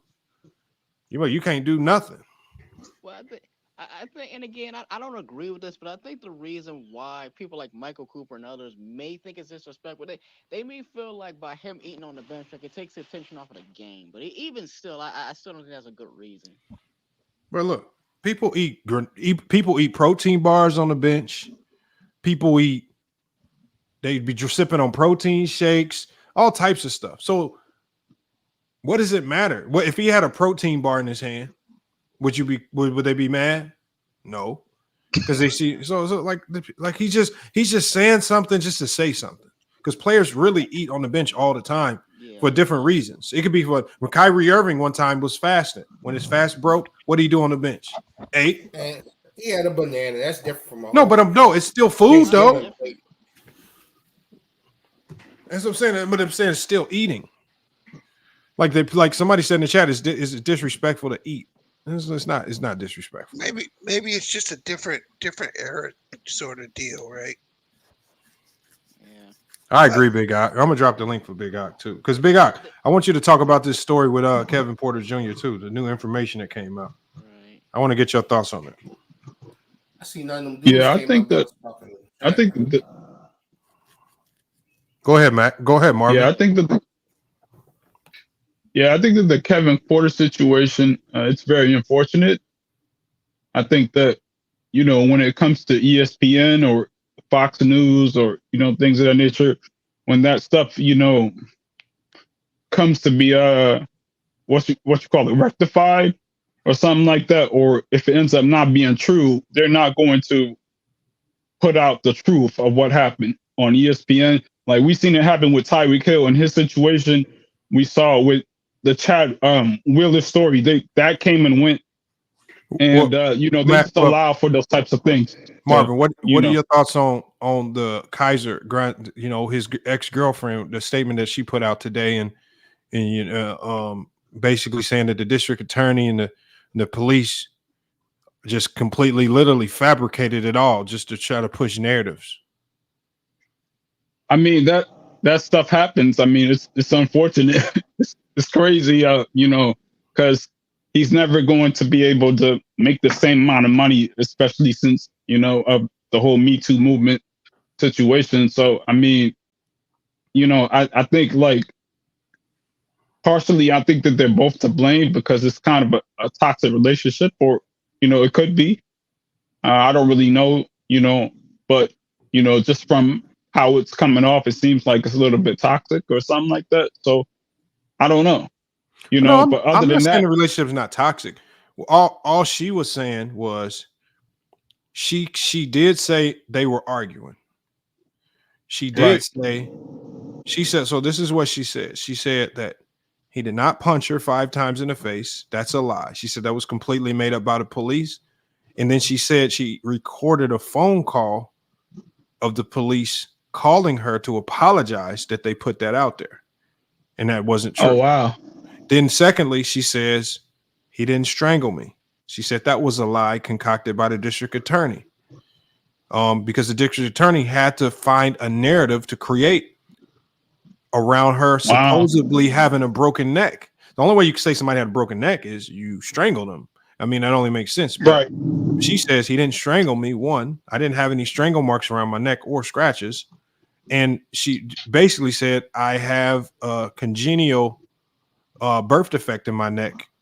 That's what the doctor saw. But she says the DA was so thirsty to get in front of the media and say something that she didn't even wait to speak with her about what happened. She just went in front of the media.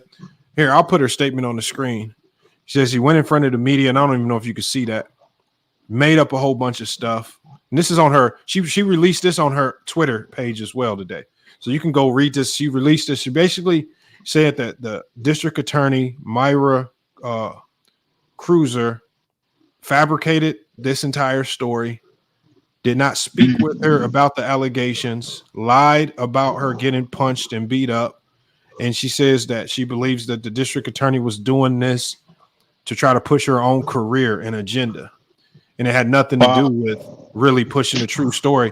Also, her attorney released a statement today saying that we have the hotel video of their argument outside of the hotel room, and we have the recorded phone call of the police apologizing for putting that false story out that he punched her 5 times. And they took this. He said he presented this information at ESPN. They requested to go on ESPN's First Take, either her, both of them, or just the attorney, with the information so that they could just clear the air about all of these crazy allegations. And ESPN said, no, we're not going to have you on.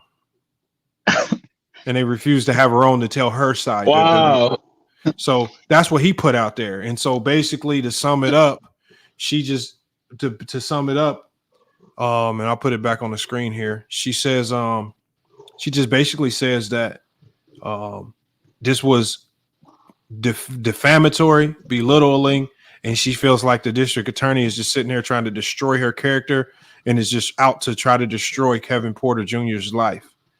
And she basically said here in its first paragraph, she doesn't want to be used as a headliner for personal gain, engagement, and suffering. So she just like, she feels like this a lot of people are just using her and her name to push agendas, but nobody's really trying to hear the truth in the matter.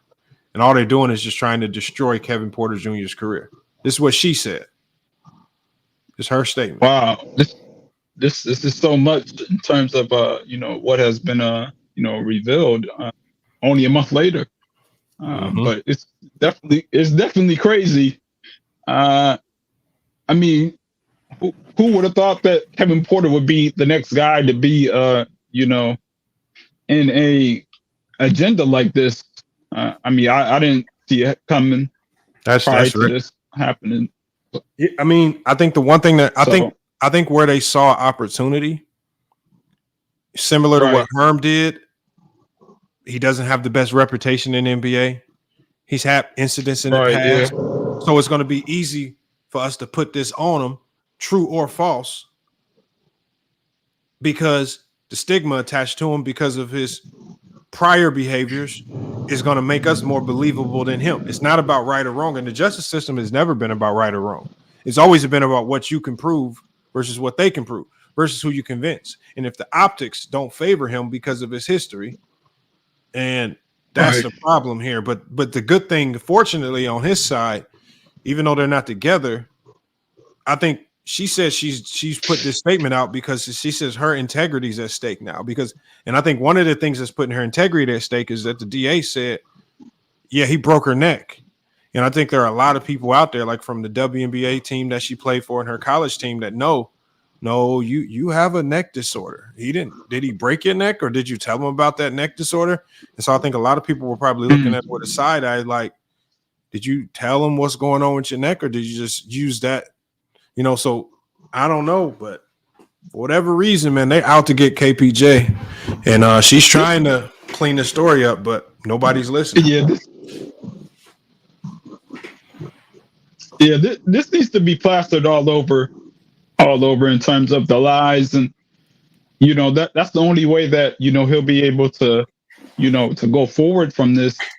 And I mean, does anybody have a theory as to why the league is going so hard on this, or waving them despite trying to get all the information? I mean, this doesn't really. Well, the league hasn't really gotten involved. I definitely understand that he has a past, but yeah. You said what? The league hasn't really gotten involved. The team wanted to. I can understand why the team wanted to disassociate themselves from him because of how the Me Too movement goes about canceling players, and then if the team holds on to the player, then that same Me Too movement, they're going to turn their ire on the team. How come you didn't cut him? How come you didn't waive him? How come you didn't suspend him? So I think now we live in a day and age where these teams feel like, as opposed to dealing with the Me Too movement, it'd be probably whether you're guilty or not, it'd be in our best interest to just part ways with you, let you handle your situation, because the media coverage of it is just going to make anybody associated with KPJ look like villains. But don't you think it's too soon? I think, and then him there with Ime Udoka, and how long before they start that's the Udoka situation. Yeah, that's true. But don't you think it's too soon? to drop him. I mean, he was averaging 19, right? I wouldn't have cut him. know, Now, like I probably would have suspended him until I got more right, information. yeah. But I don't know if I would have just cut him. But again, these teams can't just look at talent anymore. They have to look at team perception, the optics. They have to deal with the media. Is your team in a place? Do you have the vets? Do you have the structure where your young players can handle this? And so, don't know, man. I mean, like, I think I want to say not too long ago, I believe Tyreek Hill, he had gotten in trouble for, I believe he was allegedly hitting his son or something like that. And it ended up being untrue, but ESPN, they never did, reveal that it was untrue. They just kept the story out there in terms of him doing that. And, you see that type of stuff happen all the time with ESPN. But you would think that, that something like this, being so false that they would, come to the forefront and actually, tell the truth. But I guess they're not going to. So. Yeah, they never come back and say the player's innocent, especially the men. So these athletes be tracking these hoes and their kids. I don't know what that means, Land 216, but yeah, I mean that's just the life of an athlete. Yeah, I forgot to bring up with the Victor Wembanyama situation when you had said something about, or we had spoke about him creating his own niche, and I was just thinking like yesterday, maybe he should go to a different shoe company, instead of going to the Nike or the Jordan brand. Maybe he should go to like Anta or maybe New Balance to create his. But Shaq made the best point, and he actually made a very legitimate point. But his point was centers don't sell shoes, or bigs. And I know he's not a true center, but he's looked at as a big. Yeah. And look, as good as Giannis is, ain't nobody buying them Giannis Nikes, man. Not like that. I only bought a pair. I only bought a pair because they dropped the price of them to like $39, and I can get some high quality Nike shoes for $30. So, but nobody's really saying I want to get the Giannis's. I got players wanting to get the Sabrina Ionescu shoes over Giannis's, the WNBA player, because her shoes look more like Kobe's, and the centers don't sell shoes, and so for him, he now has to his navigation to potentially being the GOAT is much more difficult because bigs have a harder time hitting all the benchmarkers that we want to see. That's what I think. Because I think Victor will break that trend. Yeah, he probably will. I just seen that man nutmeg somebody yesterday, man. I said, what the hell? Yeah, I saw that too. I said, that was crazy, bro. I said, you got a 7'4" guy hitting people with nutmegs, and you got the nerve to have people up here talking about he ain't got a handle. He just went out and that's crazy. It's almost like he was listening to the stream and he purposely went out and nutmegged somebody just because people were saying he couldn't dribble. Yeah, but as far as like being the GOAT, I think it's going to be a lot tougher than I'm not placing those expectations on him at all. I think that he could possibly be a top 25, 30 player, but for me to expect for him to be the greatest player of all time, I think that's kind of ludicrous, especially if he's just coming out. And we just need to see how things go for him in the league. I mean, I don't understand why so much expectations so fast, and he hasn't even played a regular season game yet. That's that's why I said we have to, because we have to set. We have to, because if he is gonna ever crack them GOAT conversations, it's because at an early age in his career, whether it's his first year or second year, he starts hitting benchmarks that almost no other player could start hitting. We saw LeBron start to do it by year 1 and 2. And then by year 4, getting to the finals. So he's going to have to start hitting. Like, he can't be a normal run-of-the-mill rookie. Like, he can't just have a good rookie year. Like, if he's going to be on the GOAT trajectory, he needs to have an all-time great rookie year. Right.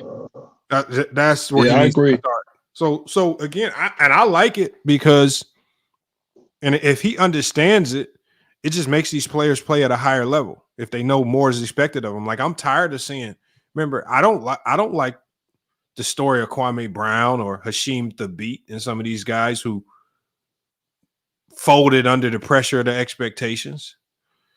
I don't like that. So I think, and then the expectations also to help you determine what type of player you got.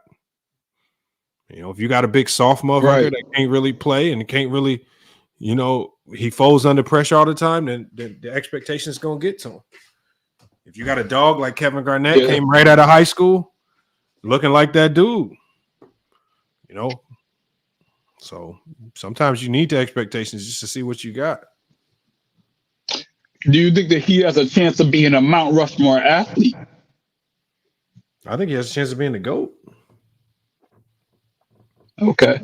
That's Mount Rushmore. Because I think of Mount Rushmore. I mean, as far, you know what?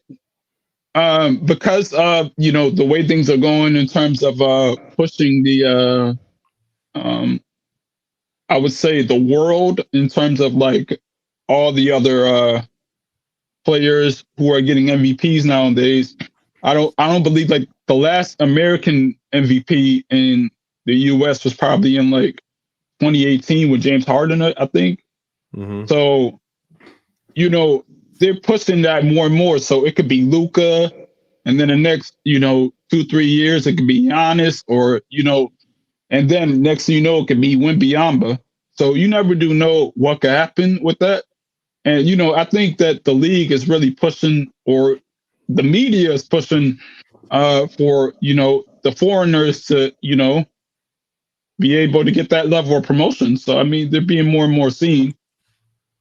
So I think it just depends on how they decide to go about, promoting themselves or talking trash or, maybe, stuff like that. I think that stuff helps. So. Yeah. We got Cinny W in the chat. He laughed at Wembanyama being the GOAT, but you know what?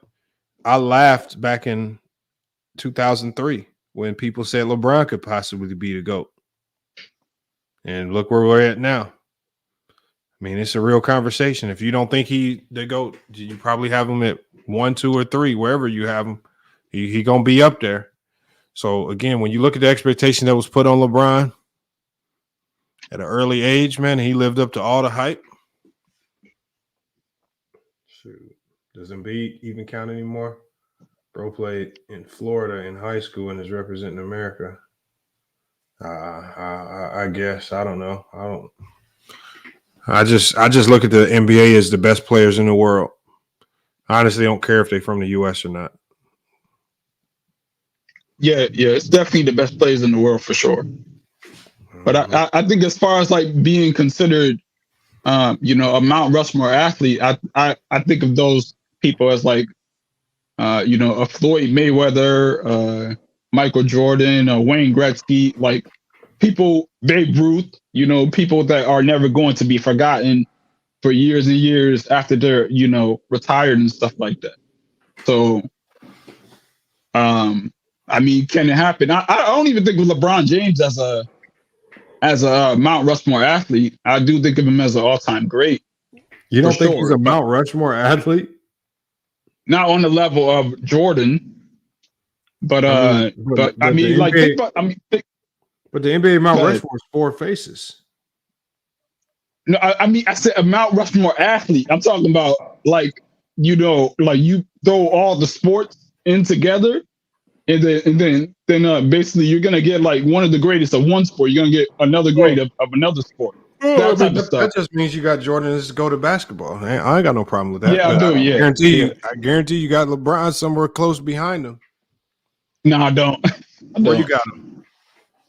I got him at like 5 or 6. So yeah, That's not far. yeah, no, it's not that far. And he's still But playing. And he's still playing at the and that's not far. And you're talking about a player that averaged almost 30 a game last year. yeah, but I mean, he shot a lot of threes last year. But he, like I said, look, he's a great player. He's a great player for sure. What does him You know. shooting a lot of threes got to do with anything though? He took a lot of jump shots last year. I mean, I felt like that type of stuff it helped with his scoring. You know, that's kind of what he's been doing as of lately. So hitting more of them. yeah, I mean, yeah, he's hitting them. He's hitting them more. Yeah, but he still averaged almost 30 a game. Like no matter how you slice it, like just shooting threes don't get you to 30 a game. You got to go out there and get buckets to get damn near 30 a game for a whole season. Yeah, but what about the rule change that happened when I believe like you can't do the touch foul no more, so he just going straight to the rim. Well, yeah, the physicality's gone basically. Hold on, what do you mean touch foul? What does that mean? I believe like it was like a touch foul or something like that. You know, that would like happen like at like mid court, and now you can't touch That's the a player. take foul. That's a take foul. Take foul. Yeah, but take foul. Yeah, that's what it is. But a take foul. So take fouls are slowing the game down. It was just cheap ways to stop a team from getting on a fast break. I mean, the take fouls, because remember, fouling is just a take foul is really just a foul, basically saying I'm too lazy to sprint back on defense, so I'm just gonna foul you to stop the play. That's all it is. I mean, it's not like stopping anybody. Is you really just putting yourself like it's just really because good teams like the Miami Heat didn't have a ton of take fouls, so they're one of the best teams in the league at getting back. Everybody just sprinted back, so they didn't have to do it. So take fouls is really just a bad strategy anyway. It's not going to help LeBron score any more or less points. I don't think so. You just going to send him to the free throw line at time. He'll score a lot of free throws. Yeah. I just got a message on my phone. It says the U.S. State Department issues worldwide caution alert as tensions in the Middle East soar.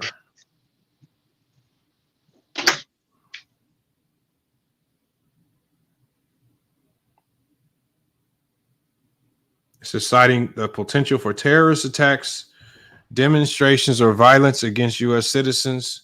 State Department warned Americans abroad to exercise increased caution. Well, y'all better watch out, man. Ain't no World War III, y'all. Y'all keep thinking it's gonna be World War III, bro. You still hear me, Lamont? Yeah, we hear you. So I think what the other dude was trying to say though, and this is not me trying to knock LeBron, but I think what he was trying to say is that because there's basically no physicality in the games, like those 30 points came a lot easier than it did for like. But Jared, that's not true. This game is still physical. I mean, we because the game is just as physical. I mean, if you look like so when we watched that Boston game last year when LeBron drove for the game winner and he gets fouled, is that physicality or what? What do we call that? Well, I mean, he got his arm got smacked like hell. So that's a foul. I would still think that's physical. No. But that's physical. It was a physical defensive play, right? Yeah, it was physical. He fouled him. I mean, he fouled him. It was physical. So what's the so was it a foul he got away with, or was it physical defense? I think it was a little bit of both. I mean, I think because obviously Tatum got away with a foul. Like that was a clear foul. He smacked his wrist like crazy. But like my whole thing. So because good defenders don't foul. Good defenders don't foul. That's true. So fouling can never be physical, but good defenders avoid fouling, and good defenders know how to slide their feet, go vertical, defend. Like we see Draymond Green, he goes vertical, keeps his arms up, arms don't drop. We see good defenders, Bam Adebayo, guys like Jimmy Butler, Drew Holiday, right? Evan Mobley, a good young player, probably one of the best defensive players in the league. Got Jaren Jackson Jr. leading the league in blocks. You know, we got Davion Mitchell for the Sacramento Kings. ISO defense on Steph Curry was unbelievable. And again, if anything was that was physical defense on Steph Curry. It's just we keep saying physicality don't exist, but You don't need physicality. This is a basketball. It's a finesse sport. This is not football. Yeah. We're not here to tackle. What were we saying? When it comes to basketball, I mean, it's one-on skills. So I mean, you know, whoever's winning championships or dominating, it's because of their skill set more than it is because of physicality. In fact, I think that Steph could play in any era, or you know, and do his thing. So I think that you know, a lot of people, they just take it because of, maybe it's because of him being light skinned, or you know, he appears you know, coming from a 2-parent household, but that doesn't really make any sense for when it comes to the ability to just play basketball. I think it's kind of dumb. I think basketball is extremely physical. Yeah, I think, bro, there's so much Yeah, stuff it is. It is physical. teach.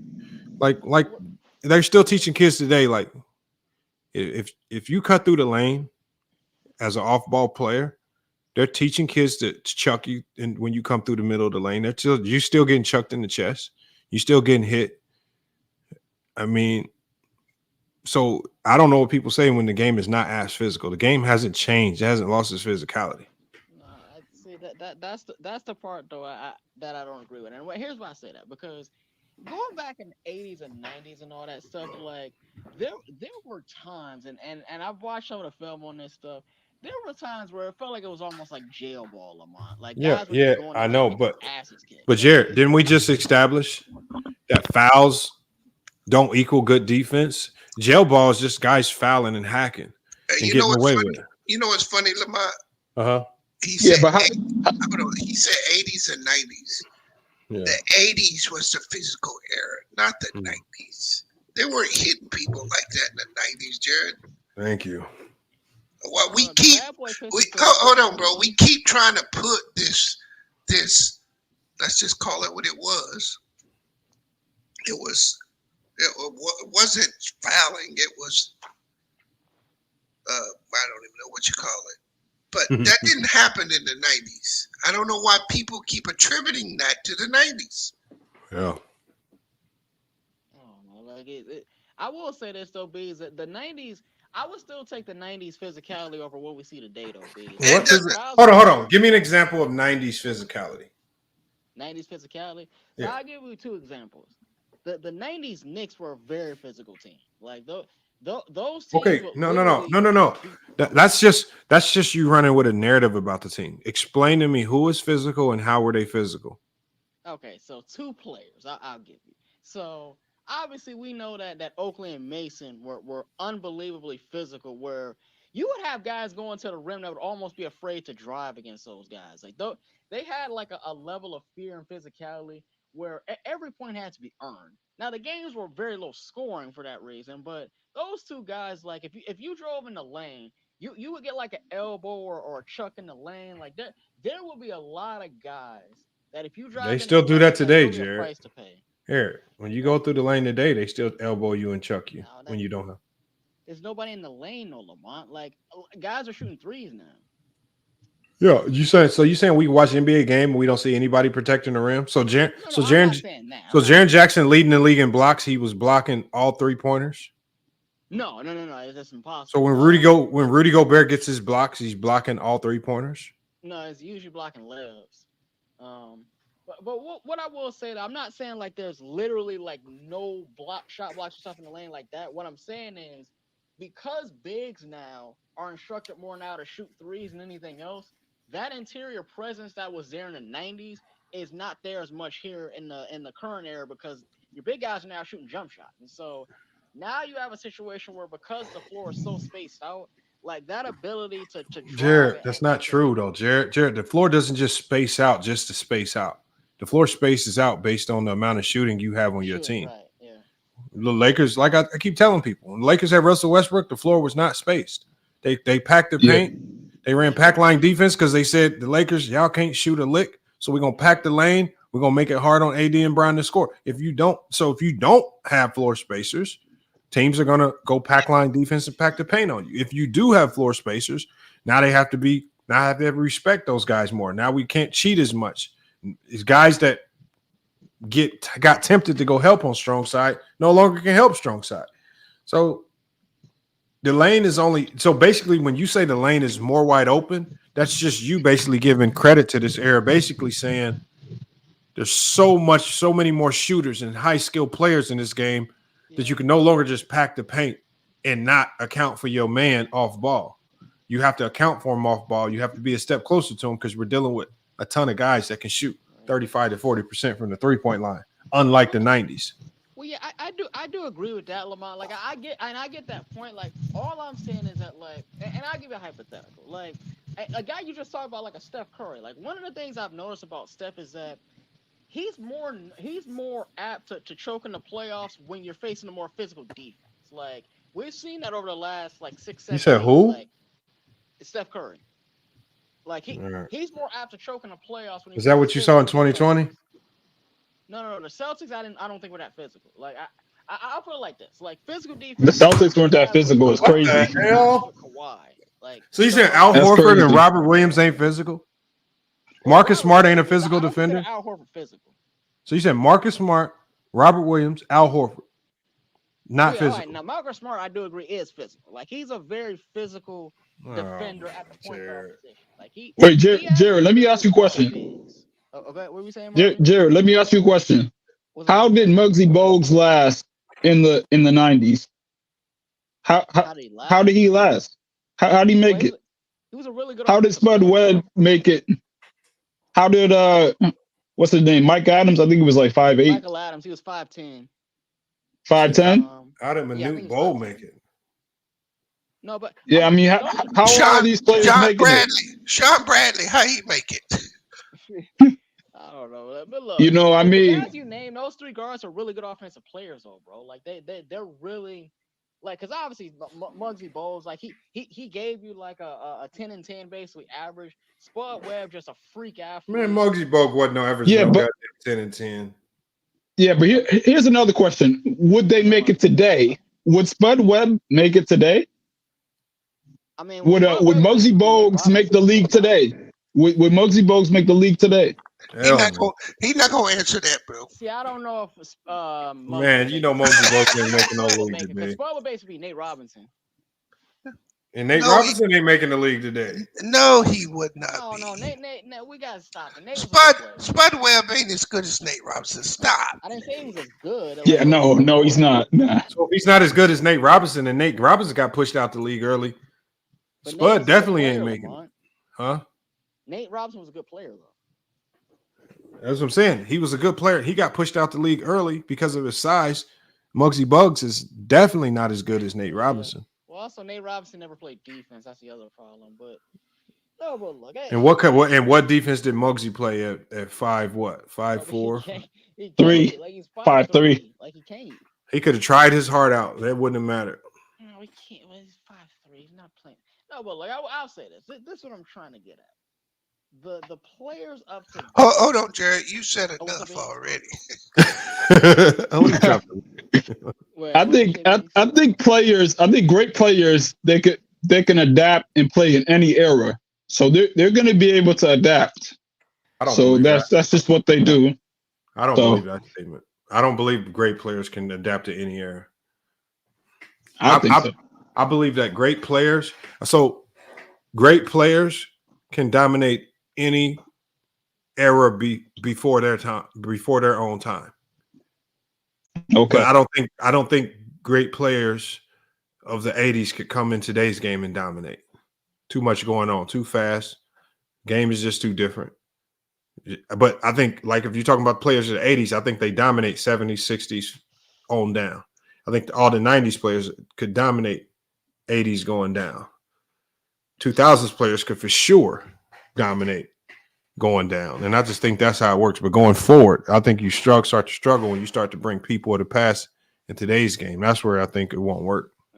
See, I don't know about that. Yeah, I kind of disagree with that. But yeah, I disagree. You know, that's because the thing is, I mean, just look at the way Magic Johnson dribbles the ball. Like, how long do you think? How long can you last as a guard going back to the basket to bring the ball up the court? Because your handles is not as your handle isn't as elite. Okay, but what about Isaiah Thomas? Yeah, Isaiah Thomas could dominate the 70s and on down. Okay. Well, I'm talking about IC of the 80s. Oh, go ahead. I'm saying you can't. I just don't think you put Isaiah Thomas in 2023 and he's still an all-star guard. At best he's an average player. Average? Oh. Oh yeah. All right. In today's game, but like, because you put it like this. Okay, but like, what about this? What about this? I'm gonna give you a comparison. Skill-wise, is Isaiah Thomas better than Jordan Clarkson? I think as far as like passing the ball, far better. Outside of passing, he's not better than anything offensively than Jordan Clarkson. Jordan Clarkson is a better shooter, finisher, all that. But Jordan Clarkson, again, is a very average player in today's game. Only getting significant minutes because he's on the Utah Jazz. Okay, this is not a slight. It's not a slight against Isaiah, but when y'all try to put Isaiah in today's game, I now have to try to make his game slower, not as athletic as what we see today, work in today's game, and it just don't. Okay. Yeah, all right. Well, I mean, what if? Go ahead, Jerry. Sorry. No, go ahead. My question. Here's the thing. He does not have a better handle than Jordan Clarkson. I get what LeBron is saying, but my counter to that would be like, and again, this is simply hypothetical. Who do you think would be more likely to last in that era? If you put MJ in this era, or if you put LeBron in MJ's era? If you put LeBron in Jordan's era, LeBron would probably have 10 championships, especially if you put him on the Bulls. Completely disagree. Like, what team you putting him on? If you put him on the Bulls? Because let's just swap. Just because if you put Jordan on the Cavs where LeBron started, and LeBron on the Scottie Pippen Bulls with Horace Grant and them, or even with LeBron with the '96 Bulls. Again, I don't think they draft Scottie Pippen, so I think their strategy would be a little different. But I think Bron has 7 to 10 championships easy in the 90s. There's nobody that would be able to stop him in the 90s. No single player. And then you got to remember they had a legal defense. So then you would have to primarily guard him with one player. Well, you can't. You can't guard him one player. But like, so you talking about the most dominant force driving to the basket in almost NBA history. Yeah. In the 90s with a legal defense. And he has the physicality because he probably weighed more than most of the centers of the 90s. Even though he was a small forward, he was probably much stronger than most of the centers of the 90s, probably outside of guys like David Robinson, but he's still probably stronger than David Robinson. So, again, he would be the most dominant force we've ever seen if you stick him in another era. Yeah, I get that. Yeah, but the East was tougher. The East was tougher back. What was so tough about the East, please? Please tell me what was so tough about the East. Hold on. It doesn't matter. Did y'all just hear what he told you? They would have to play him one-on-one. You're talking about a guy that shoots 73% in the paint.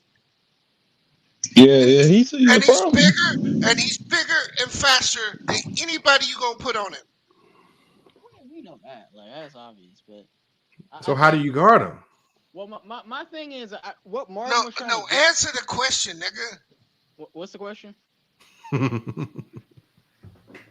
said, "How do you guard him?" Well, I mean, you can't guard him one-on-one. Like, I mean, you'd have to. What? One thing I would do, though, honestly, if we're talking about like how do you guard LeBron, like my strategy would be like to put him on the line more because he can't shoot free throws. Like that. That's one of the things I think. Jared. That's like one of the worst strategies in basketball to foul and send people to the. LeBron can't shoot free throws. Yeah, but Jared, you hacking disrupts everything that you do. Fouling is not you don't foul a player to stop him, Jared. That's like the dumbest strategy. You don't, unless you're talking about like Hack-a-Shaq, but even Hack-a-Shaq wasn't good because you only got so many fouls to give because what happens is you'll put your team in foul trouble. Now every time you foul anybody else, they go into the free throw line, the good free throw shooters. So now the foul counts are all disrupted. Nobody just fouls just a foul. So sending them to the line is going to do you more of a disservice than anything. Game. I'm not talking about the entire What version of LeBron? What version of LeBron are we, talking about? Are we talking about 2013 LeBron or? Bro, any version of LeBron dominates the 90s. Any version of LeBron. You would have to prime LeBron because primarily like younger LeBron who had no jump shot. Like the smart defensive teams would literally just sag off him. Like you would have to take a Bro, prime Jared, LeBron. we just proved that was a lie the other day. We played the video because remember we played the video because people like to push this narrative. The San Antonio Spurs just sagged off of him because he couldn't shoot. But when we pulled up the video, you got Bruce Bowen guarding him straight up 5 feet above the 3-point line, picking his ass up damn near at the half court line. Right. See, that it's just not true. When people say nobody in their right mind will sag off LeBron. I don't care if you think he can shoot or not. You're not sagging off LeBron. But that's what you do to non-shooters, Lamont. Like you give them space. Look at Reg Dog. He said we saw LeBron D'd out. Hey, look. Hey, well then you got to come up here and talk. We was just talking about the what you call the situation. You see the title of the video. Stop pulling up late. No, yo, what's up, Lamont? How you doing, brother? What up, Mahari? Man, just chilling, man. I've been actually listening to the live stream where I was at work too, and now I'm just about to leave, and I just want to come along and tag along. And I gotta say, and I'm gonna say real quick on the main subject at hand, Herm, you dumb as fuck, bro. You don't know what the hell you're talking about, and you just talking bullshit. That's why I went hard on you in the chat, because the fact of the matter is, Kevin Porter did nothing wrong, and more importantly, he's innocent. Game over. It's basically done. That's it. But to continue on the conversation you guys are having now, listen, today's basketball is just far different now, and we just have to accept it. It is what it is. But I will say this too. I have roasted Lamont on Chris Webber because the fact of the matter is Chris Webber was vastly skilled, and more importantly, he is a Hall of Famer, and you got proven dead wrong. As I told you, Lamont, I told you. Mahart. But what did I say about Webber? No, but what did I say about Webber? I said Webber was one of the few players in NBA history that I feel like was playing in the wrong era. I agree. Webber I definitely agree. Webber in 2010 up would be dominant, Hall of Famer level, and, you know, as long as he stayed healthy. But I think Webber did a disservice to himself by asking for a trade, leaving the Warriors when Don Nelson wanted him to be a center and be a small ball team and dominate. And I think hold on though, Lamont. Do you see who were the centers at that time in the 90s too? So you do understand that Don Nelson did not like rookies at all. And even Mario Early even said to the fact that Don Nelson was a difficult coach to deal with because he basically was a hard ass and didn't give you no spot because he wasn't going to give you any benefits of the doubt. And he hated rookies. I know, but what I'm saying is how he was using Webber. He wanted to use him. Like Webber did not want to play the center spot. That's what he did not want. And Don Nelson was, he basically saw his roster. They just had a 50-win season. And he's thinking, if I put Webber at the 5, there's no center in the league that can defend him. I disagree. But he could not get Webber to buy into it. And so that's why Webber asked for a trade. But if Webber sticks that out and he buys into that small ball 5 role, he's torching every center in the NBA at the 5 spot. I disagree with that theory, but go ahead. Lonzo couldn't guard him. Lonzo Mourning? Not the way Webber attacked, because remember, Webber could attack from the outside in. This is why they all had trouble with the team. They had trouble with the team Elijah. So he would have arguably been one of the most dominant centers in the league, could have probably ever in the NBA history, if he just buys into that system and he don't ask his way out of Golden State. And he's on a team that's winning. So now everything that he does that leads to success is magnified by 10. Because who knows how good that Warrior team would have been had they stayed together and he didn't demand a trade. Well, here's the thing too, but here's what I can counter to that. Don Nelson did not like rookies either. It's because he didn't. But he played him, and he was Rookie of the Year.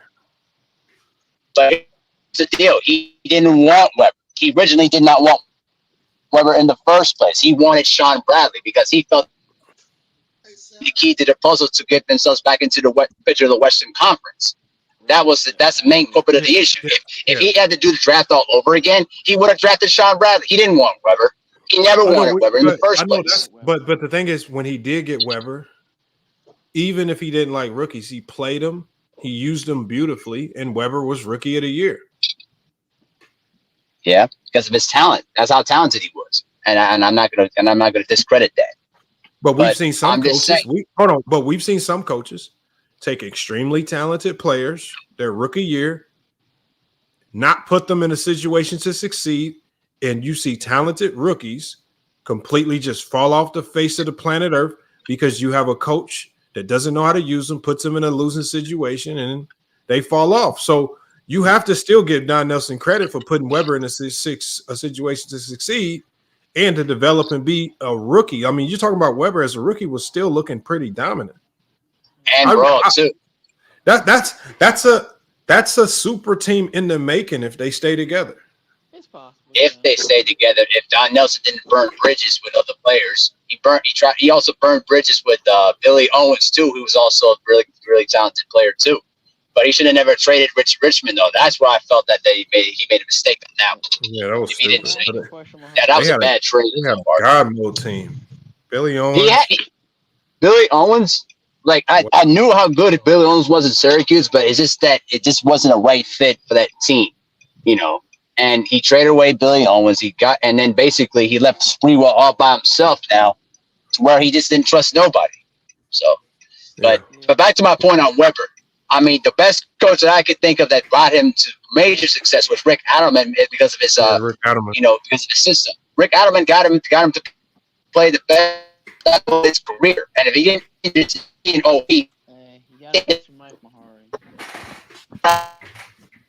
Jerry, your mic. All right, you guys. All right, you guys. Salute Lamont. All right, B's. Hold on, we got Yeah, we got. All right. I'm gonna see you guys. Have a good one. All right, man. Hey, McHarn, I got a question for you, bro. All right, man. Hold on. Let me get to Dre. Dre just pulled up. Oh, my fault. What's up, Dre? Dre, what's good? You with us? Hello. Hey, salute. What's good, man? What you got on the Kevin Porter Jr. situation?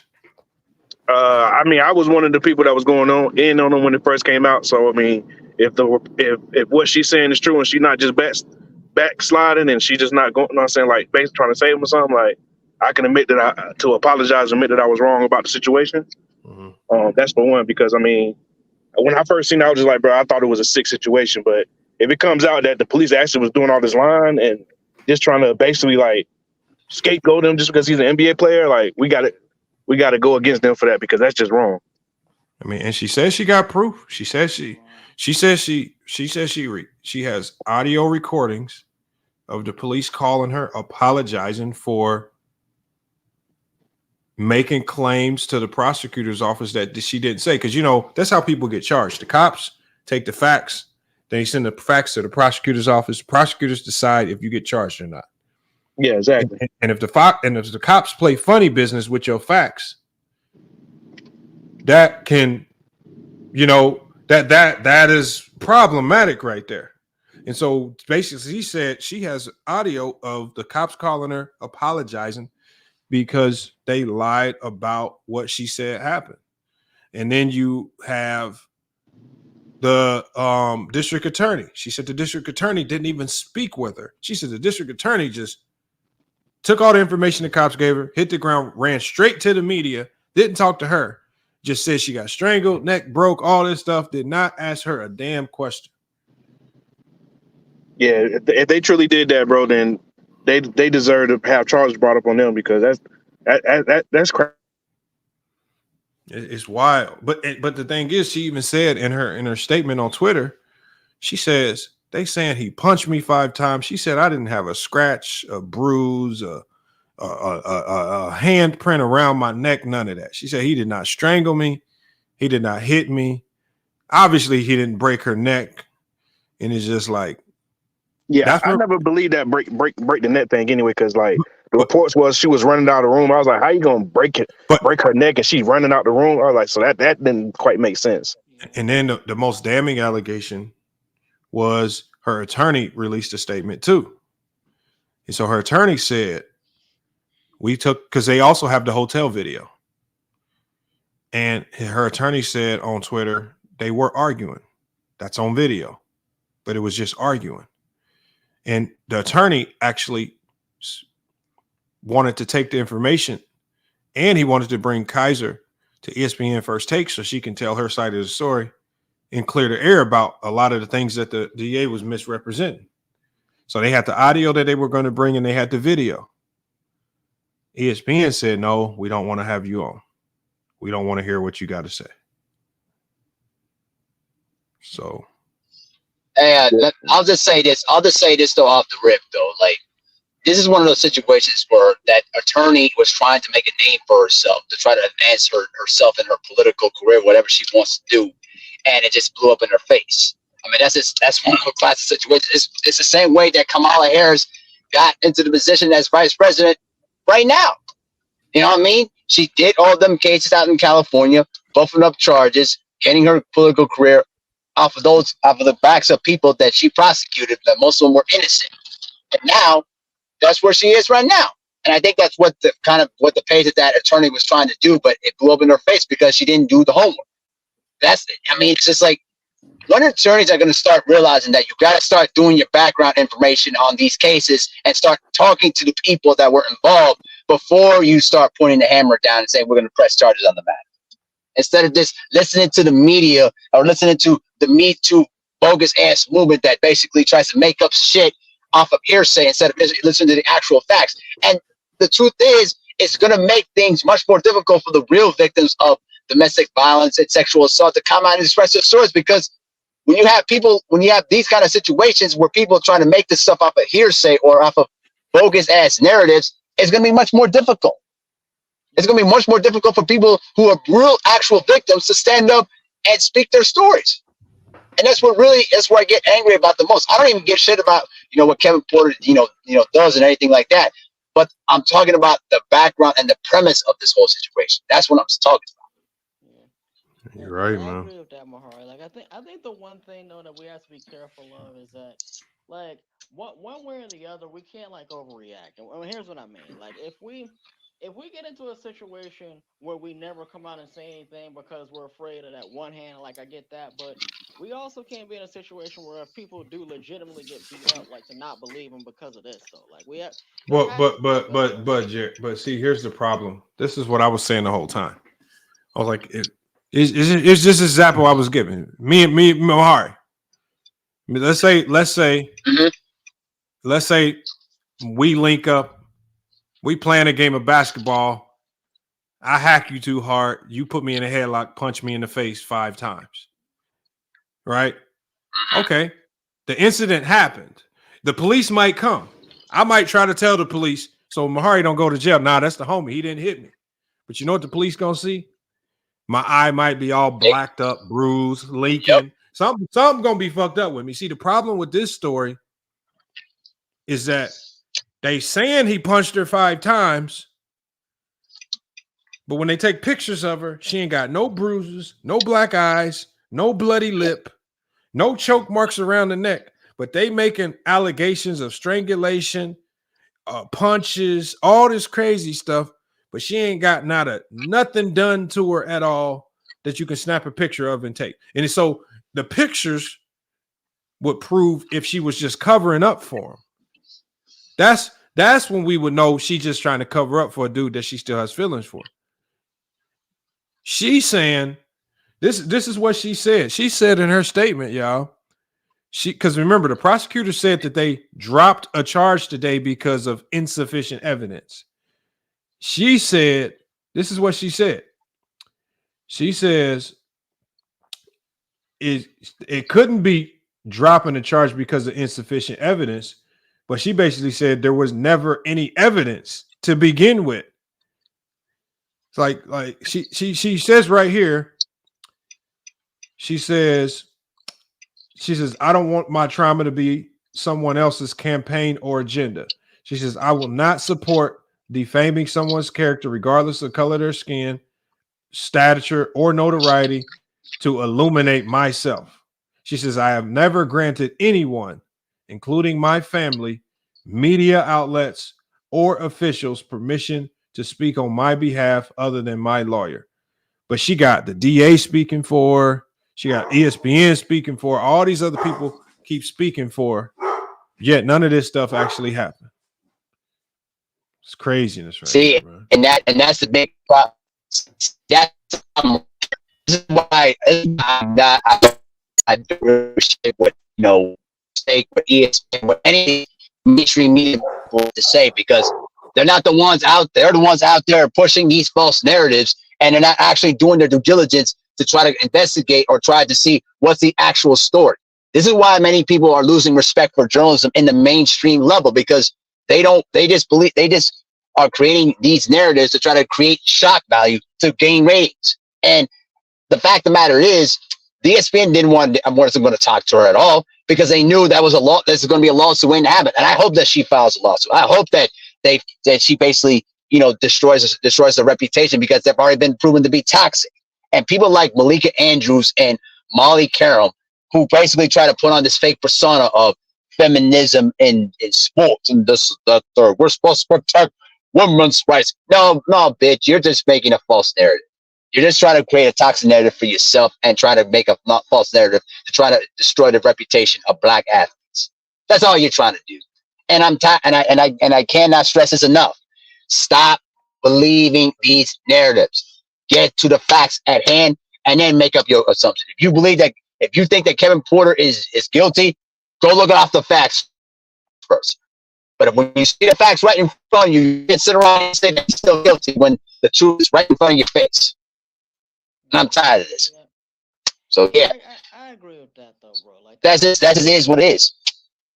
Yeah, I think the main reason like people like those people on TV though, I think honestly like they truly believe that like there's just.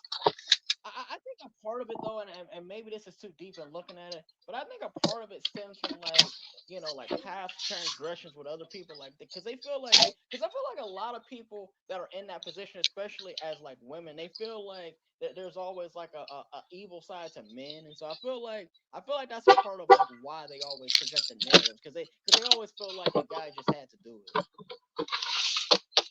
Well, I'll say it like this. I will say that these women do the same thing too. They basically do their due diligence by creating, these fake stories to try to get men in prison. And then when it turns out everything that the women say is false, they end up not getting charged. But the problem is, if you start charging the accuser of those fake crimes, then it's gonna basically deflect away from real victims to standing up and basically telling their stories to the courts, because they're gonna believe that the women are basically lying. See, that's the other problem too. The only way that you could try to counter the problem is that you have to go to basically your representatives and basically your district attorneys and this and that third, and then basically say, hey, you need to start looking at the facts in hand. Do your job first before you start making these kind of fake narratives to try to prevent your career. Because right now, that's what it's all coming down to. When you got people like that lawyer, and then also Kamala Harris, who did all those dirty things when she was the district attorney out in California. When that happens, basically, she could basically pile up the charges to the original charge and try to get her approval rating from a lot of these people who are working in federal or in the state level. And that's how you get advanced in your career. That's what you do it all the time. That's what it is. So, but I'm just glad that the real truth is coming out, and and ESPN's they're not gonna admit their faults. Because if they did, that's going to break one of their original narratives that they've set for themselves. They're not going to admit to anything. We got Pooh. She said, I think Kysre is defending Kevin Porter. He has a rep of beating women. I don't know if he has a rep of beating women. No, he doesn't. You have to prove it, Pooh. Hey, Pooh, you have to prove it. You can't just say that, oh, he has a reputation of beating women. Based on what? You don't have anything to prove off of. Stop making these narratives, man. No. I get it. Like, I get what he's trying to say. Not to beat women. He has a reputation of going off on people. Like, I will say that. Sure. Not to beat women. Sure. Yeah. You could say that Kevin Porter needs to do a better job of controlling his emotions and putting his temper in check. But to say that he has a reputation of beating women, you can't do that. And that's where the false narrative comes into play. You can't base off of somebody's emotion and try to put something on top of it because based on the fact that he just has an anger problem. If he has to go to anger management, that's what he's going to do. But he has to be the one to do it himself. You can't make somebody get the help they need if they don't want to get themselves help first. And she said, somebody also said, well, hold on. Like I keep saying, y'all, it's hard to say that it's just a cover up because you can't, because there's stuff that's coming out. Some of the information that's coming out is the medical information. Like the medical unless you are saying the doctors are part of the cover up, all the doctors are saying is no, he didn't break her neck. The doctors are saying no, she didn't have no choke marks around her neck. The doctors are saying no, she didn't have no bruises or a black eye. This is not a cover up. The doctor's just saying whatever you guys think are saying happened, it ain't consistent with what you're saying happened. If the DA is saying you got punched in the face 5 times, she don't have no injuries consistent with get punched in the face 5 times. That's not covering up. That's just putting 2 and 2 together and you getting 4. That's just called common sense. So I think people want to believe it's some type of cover up. The problem is it just the facts ain't aligning. And she's coming out and saying that she's not denying that they were arguing. She's coming out and saying, I have the hotel video. She's coming out and saying, not only do I have the hotel video, I have audio of the police apologizing to me because they exaggerated the facts and they guessed on a lot of things. And that's it. So how is that a cover up when she's just highlighting other people's mistakes? And she even said in her statement, she's not absolving him of doing anything wrong.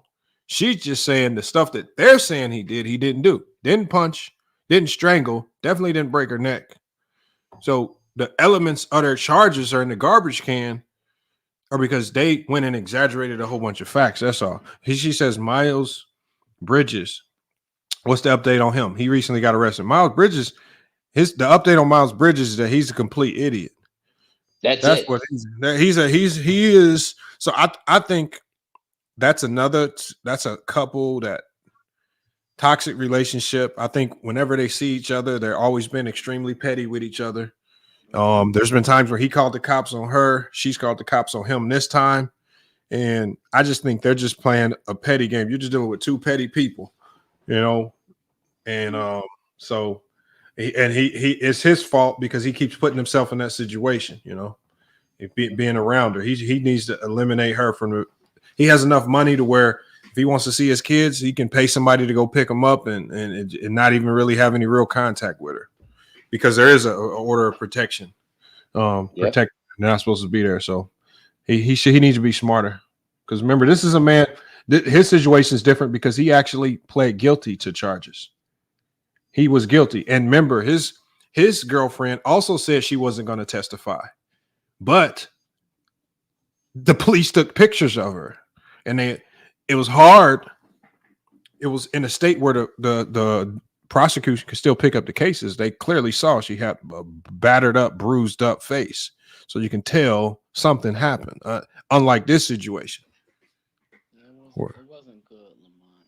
Like I think the thing is, though, in all honesty, like with because Mahara, you actually weren't here for like this recent conversation and the dude left, but like the point I was trying to finish with the whole like LeBron and Jordan thing is that I do wonder like if you put Michael Jordan on like some of LeBron's super teams, like would he win more rings than what LeBron did? Like because I feel like honestly, if you put MJ on the 2011 Heat, like they don't lose to Dallas. Like I just don't believe MJ would score 18 points a game in a finals. Like I just never thought that. Like, Hold on. So MJ, who admittedly struggled with zones, would have success with a player who plays almost just like him in D Wade. So there's no counter. Remember, Jordan had the most success with a guy that did the opposite of what he did in Scottie Pippen. So you're telling me he would have, you know, the best example of the success he would have is Kobe. That Dallas team swept Kobe. This is the defending champion Los Angeles Lakers. So for you to tell me that the Miami Heat with Jordan would have the same success, well, that Dallas team just knew how to slow up great individual players. They stopped Kobe. stop LeBron. I think didn't they beat KD that series? No. They beat KD in the Western Conference Finals in 5 games. So what I'm saying is, 3 of the best scorers in NBA history: Bron, Kobe, KD. They all stopped. So you telling me you stick Jordan on the Miami Heat team and something would be different? No. Well, the thing And oh, go ahead, Mari. No, I'll let you finish, Fred. I didn't mean to interrupt. Go ahead. My fault. But like the only reason like I say like they would still beat them is because we gotta remember like just how bad LeBron played in that finals. Like that series was still a 6-game series. No matter. Hold on. Close games in there. Hold on. Jared, didn't they make Kobe play bad? No, not that bad. Like he still averaged like 22, I think it was. Right? Bro, Kobe had 17 points in 2 closeout games. I get that. No. Two games where you're facing elimination. Back against the wall. Remember, this is a series where the Lakers had what? Home court advantage. Yeah, they did, yeah. They sold the bag on home court advantage. And then facing elimination, what could Kobe do with that Dallas Maverick team? This is the guy that people say is the most closest to Michael Jordan. He couldn't do nothing with that Dallas team. Man, but his team was the defending champs. So it's not like he just was out there by himself.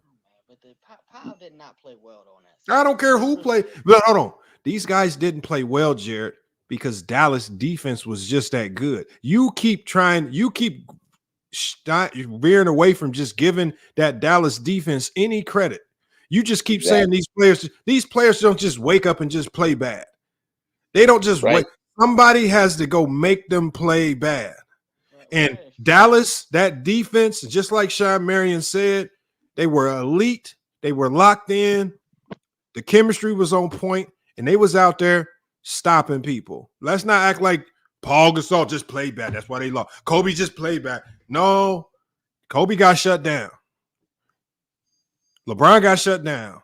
Yeah, I mean, KD got shut down too. Accept it.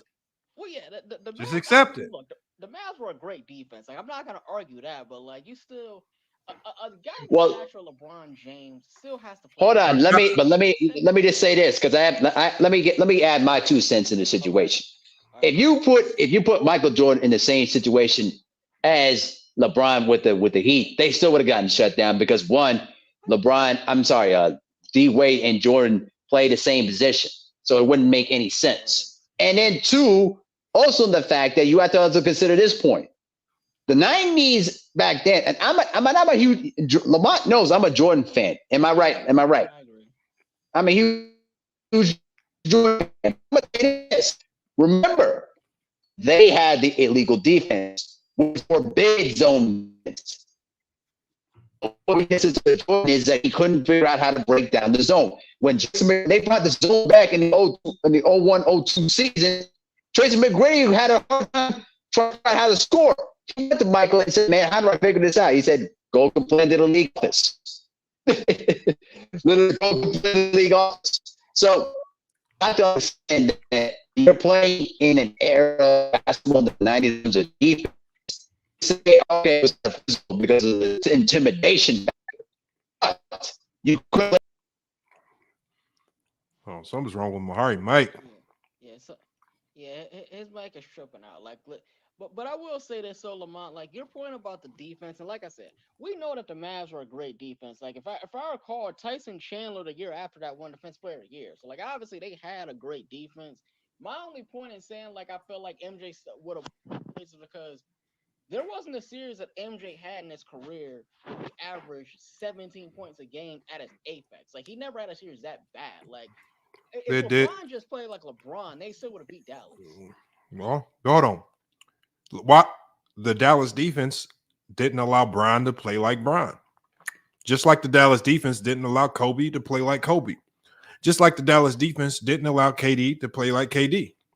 That Dallas defense made the stars play less than what we see them play. So when you see a defense that shuts down KD, Kobe, and LeBron, why are you not giving credit to that defense? Why do you just keep harping on the fact that Bron played bad? We know he played bad. We all think he could have played a little bit better. But I'm not going to put all of it on LeBron.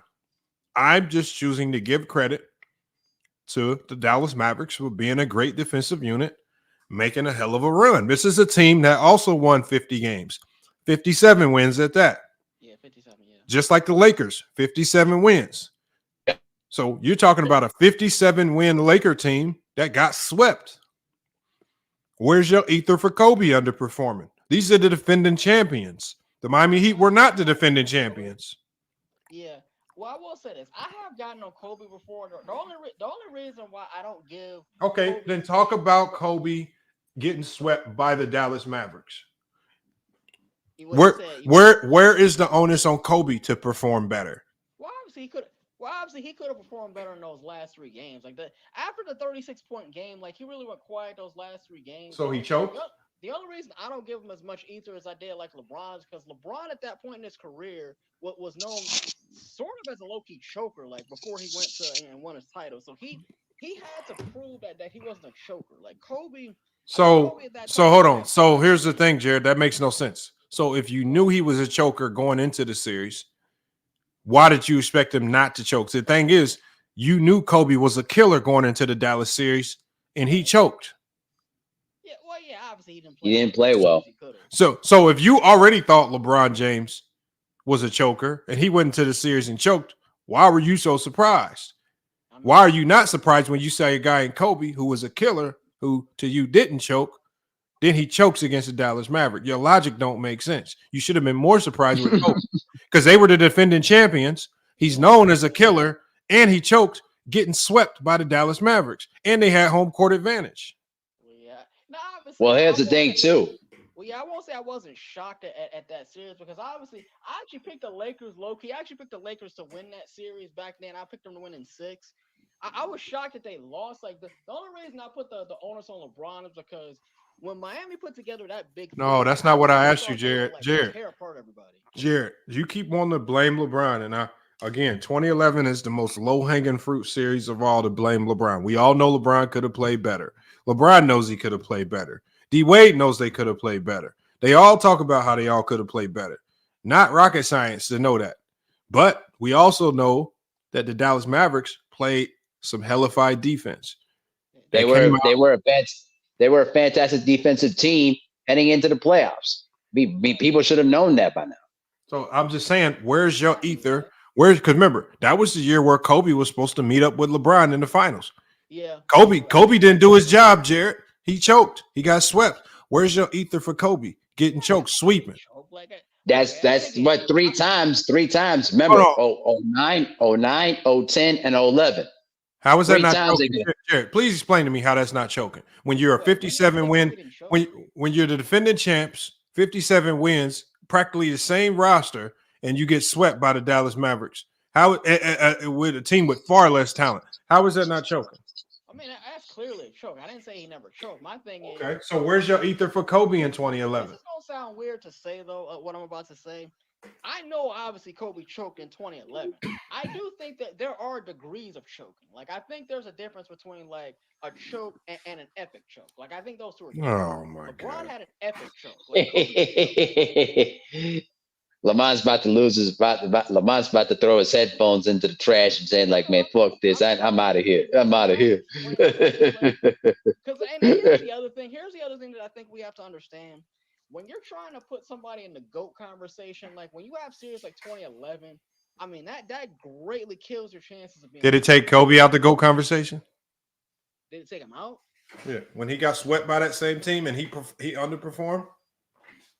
I wouldn't say it took him out because he was over at that point. Like how was it over at that point? How was it over? How was it over? They have 57 wins with home court advantage. They're damn near 60-win team. How is it over? And still had Phil Jackson. Why do you keep saying it was over for the Lakers? They were also almost a 60-win team. No, I didn't say it was over. No. What are you talking about? No, I was saying that I said Kobe was older is what I was saying. So he had already established. I don't mean nothing. LeBron James is older. 26. Okay, how old was Kobe when he got eliminated in 2011? Hold on, I'm trying to think. I want to say it was like 30 at that time, 30, 31. That ain't old. No, that's not old. 31. 31's not old. Yeah. No. 31's not old. That's your prime. That's your prime. That's your prime years. Like he was old. Like why you keep trying to reach for excuses with Kobe for getting swept? What? Come on, my man. Dog, he was 31 at that time. Like he was 31. But that's your prime years, though. That doesn't make any sense. Your old years are supposed to be your mid 30s to late 30s. He was in his early 30s. That doesn't make sense. No, but when you reach to me, like when you reach 30, like to me that's where like you've already established what you are. Like by the time you hit 30, what you are is what you are. Like that's why I said like bro, that has nothing to do with Kobe getting swept by the Dallas Mavericks. No, but he already had 5 rings. Like I wasn't gonna No. Has nothing to do with Kobe. Don't matter what you did in the past. Has nothing to do with you getting swept by this Dallas Maverick team. No, I didn't say he didn't choke. I know he choked. What I'm saying is when you have 5 rings. But you just said when you choke to that degree, there's no way you can be in the GOAT conversation. Kobe against the same Dallas team underperformed, got held to 17 points in 2 closeout games, and he got swept. That means by that default, he's not. I don't want to hear you in none of bringing up Kobe in none of these GOAT conversations, because that's the reason why he can't be in the conversation. See, I don't agree with that though. Like when you got 5 rings, you're gonna be in the conversation. Like it's just no. We're talking about no, but you just said if you underperform to that degree, you can't be in the GOAT conversation. Wait, when did I say that? Well, no, I'm saying okay. Let me put it this way. Jared, you just said it, man. No, Jared, let this go, bro. Let this go. Let this go, man. You're not making yourself look good, bro. I'm being honest with you, man. Well, no, I know you're trying. I know you're trying. I get it, bro. Well, no, my thing is, I'm trying to get Lamont to understand is like when you have a player with 5 rings versus a player with none and like choked a lot, like there is going to be a certain leeway that. Yeah, hold on, Jared. So let's say this. So Jared, if I have a guy, because remember you said before this Dallas series, you already considered LeBron a choker, right? Yeah, to a certain extent. Okay, so you already have it in your mind. This is who he is. He's already a choker. He doesn't come through in big games, and so it should not surprise you if he doesn't come through in a big game against Dallas, because to you, but Kobe already has the label of being the Mamba. He's the killer. He's in his prime. They're just coming off a championship, and they proceed to come off a championship season with the greatest coach of all time to get swept by the Dallas Mavericks, dominated by guys like Jason Terry, who went ballistic on that team. Yeah.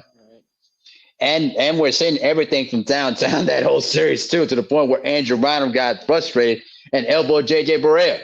Yep. It's like they just could not figure out the Dallas Mavericks. It was just their time.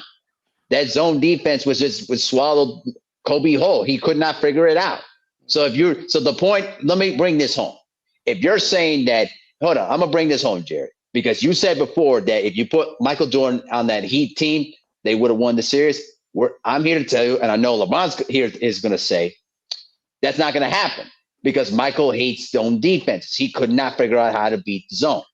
And that's why he would have had a harder time scoring in that series. So it would not matter if you put LeBron or Jordan in that same category, because that Dallas team was just a far better sound defensive team, and they were just more fluid. They were just more efficient at that time.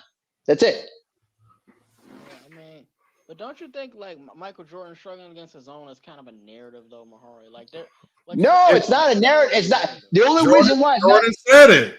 How's it a narrative when Jordan said it? It's not a narrative because the thing is that Michael wanted to get rid of zone defenses during his prime because he was the golden boy of the NBA during the 90s.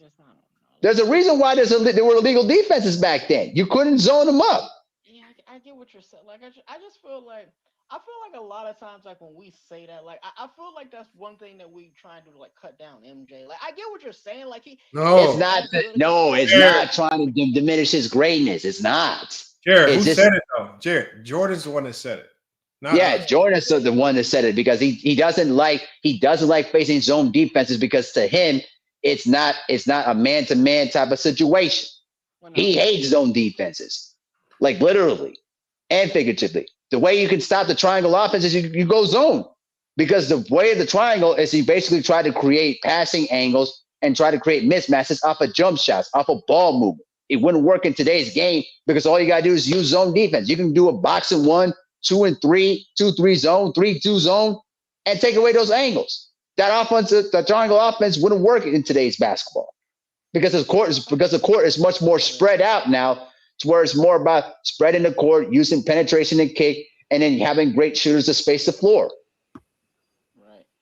No, the triangle offense doesn't work in this day and age. Is just exactly because it's a slow offense. It's archaic. That's the only reason it doesn't work. Go ahead. I'm gonna tell you the number one reason why it don't work. Because I believe any offense can work. Any offense can work. The triangle offense, obviously, just the ball movement is kind of trash. But the reason why it won't work is because it's going to primarily only allow for one player to eat. And we live in a day and age where you got certain guys that got incentives built into their contract where they got to average this a game or they got to do this. And it's just like, you're not going to, nobody's good. Like the Carmelo Anthony liked it with the Knicks when Phil Jackson was a GM there because he could shoot all the goddamn shots. Nobody else liked it. And so you're not going to get, like in the 90s, you could underpay all your guys and there was no contractual issues or disputes and nothing up to question. But in today's game, when you got guys looking to get paid, guys on rookie deals, you can't run it because ain't nobody about to just sit there and watch the best player on the team chuck up 25, 27 shots a game while nobody else really gets theirs. And then you go at extremely slow pace. Nah, ain't nobody doing that. No way. It's not gonna work because you're not gonna get the players to buy into it. That's why it won't work. Nah, I agree with you. Just to add on to that though. With the reverse passing of the triangle offense, I think it just overcomplicates our offense. Really, I think it was Ron Artest who mentioned when he had to do the triangle. He said it's like one of the hardest offenses he ever had to learn because it's just in terms of you have to do a back cut to get to the swing pass to get to the position just to pass the Kobe. I think it's dumb. Yeah, it's not like the pistol offense, where you just got to get on one side of the floor. Like for the triangle to work, you have to have that ball reversal. Yeah, so the ball reversal. Sorry, then you got teams. If you run up against a good defensive team, Pistons or something like that, they're gonna go ball pressure. They're gonna go ball denial. So then they're gonna be preventing a lot of your reversals. And then so only good defensive teams can disrupt it a ton, and you'll have to slow the game down to kind of a bore to get it off, which works for Jordan. It worked for Kobe, and worked for Shaq as well. Yeah, but it's just like, remember, look at them Kobe Shaq teams. Kobe and Shaq did all the scoring. Everybody else damn near single digit scores. Yeah, that's why. What's his name? Who was the other guy they brought in the 2000s? I keep on forgetting his name. What, you talking about Derek Fisher? No. They traded who was it?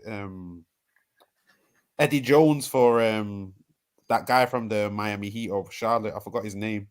You mean Glenn Rice? Glenn Rice, that's it.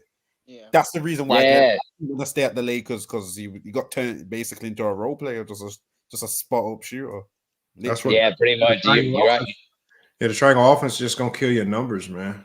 Definitely. It's gonna kill your numbers, and the more important thing is that the Laker fans turned on Glenn Rice at that time because they thought that they should have gotten more out of him. When the fact of the matter is that triangle offense only benefited Kobe and Shaq because they were the two most dominant players of their positions.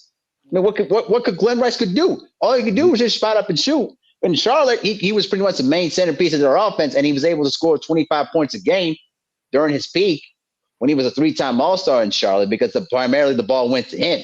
So definitely, yeah. I think the Lakers, because I always look back at that move. I always look at the trade and think, why did they trade for Glenn Rice? That actually didn't need to do it. They could have just kept Eddie Jones and Nick Van Exter. Well, the move was great. Like, so ideally, the move was great because if you can have Glenn Rice as a corner 3-point shooter or just a spot up 3-point shooter, but remember the hard part is now you got to get a guy and who's used to having the ball, scoring the ball, creating his own shots. Now you got to go convince him, we need you just to go stand in the corner and be a catch and shoot guy and get far less touches and shots. And that's why I say that's why the triangle don't work, Because you have to now try to convince really good players to be like just very, very basic players, and you completely dumb down their role. But Can I ask you? Lamont, couldn't you have just done that with Eddie Jones though? That was what I was about to ask. That was what I was about to ask. If they didn't make the trade if they didn't trade away Eddie Jones and Elton Campbell, and then during that lockout short and season, do you think it would have worked? Yeah, but look at Eddie Jones' style of play. Was Eddie Jones a stand in a corner type of player? Oh, absolutely not. We know that. He could do it. Jones was splash. Eddie Jones needed that ball. Right. Eddie Jones was going up and down the floor with him and Nick Van Exel. They wasn't standing around being no second fiddle. They was out there, wanting the ball, wanting to be out there. So that's what I'm saying. You would have to essentially just kind of trick somebody, like, obviously guys like the Robert Ory's. They had to get rookies, Devin Georges, and they had to get young guys to buy into that role. But and then Rick Fox too. Yeah, Rick Fox. But Rick Fox was a role player, older at that time. So those are the types of guys they was looking for, either older vets or young guys fresh into the league that really can't give too much pushback. Definitely. But you weren't about to get a good player there. Not knows that once they got Kobe and Shaq, that was it. Yep, that's it. That's all you need. That's all they needed. That's all they needed. Word like a treat, man. Yeah, but remember, if you think about it, this is why Kobe and Shaq never won without Phil. When Phil was there with the triangle, they won. Without that, and without a coach that could, when you got all these other guys trying to score and do it, they're not winning nothing. So Shaq won at Miami without the triangle. No, I'm talking about just in the Lakers. Oh, Lakers, yeah, definitely. When he was in LA, they had multiple coaches. They didn't just have Phil. They didn't win shit without Phil. Yeah, right. But I think it was more. Sorry, I was going to say. Sorry, with Phil, I think it was more of a respect thing. I always looked at Shaq and Kobe, and I think even though they were highly, highly talented, I think at the time their egos was way too big. Like it could only take a Phil Jackson for them to actually like buy into their play. Because Phil Jackson had them doing dumb stuff in practice, like running around, taking shots without the ball and all that, doing cuts without the ball, and then just dumb stuff. Hey, Trinique, this is why I say I just think the triangle offense is like the biggest trick in NBA history. He tricked Jordan into thinking the triangle offense tricked Jordan into thinking that he was being more of a team player because he was just taking all of his shots within a more defined role. Jordan was still practically taking a ton of shots. He was just doing it in a more confined role. It wasn't as wild and reckless, but he was still Jordan.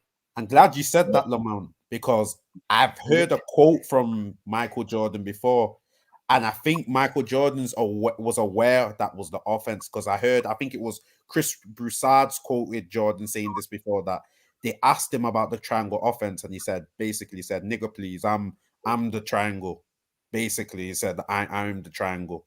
I try and get the link. Basically, Jordan already knew that basically the triangle offense was based around him. It was just a gimmick. I think he was aware of that already. Yeah,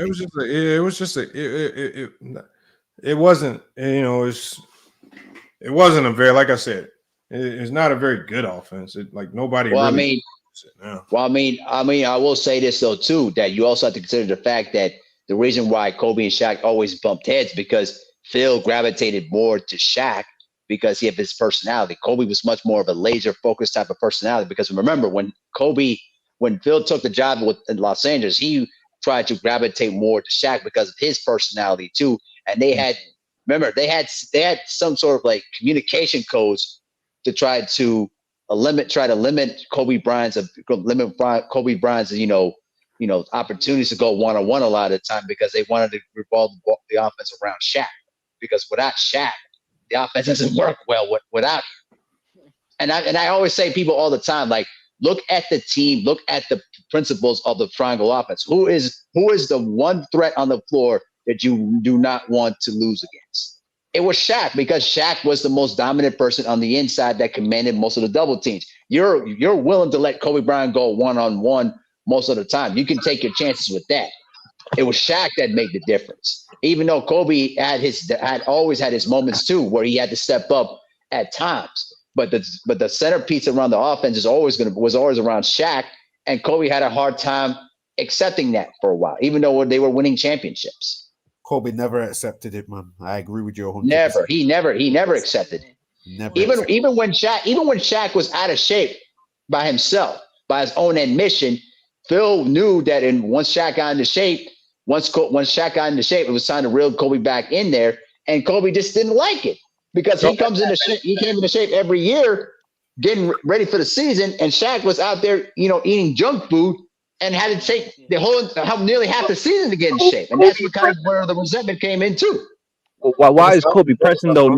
Why it's not necessarily a bad thing though, right? When we talk about the ceiling, no, it's not. No.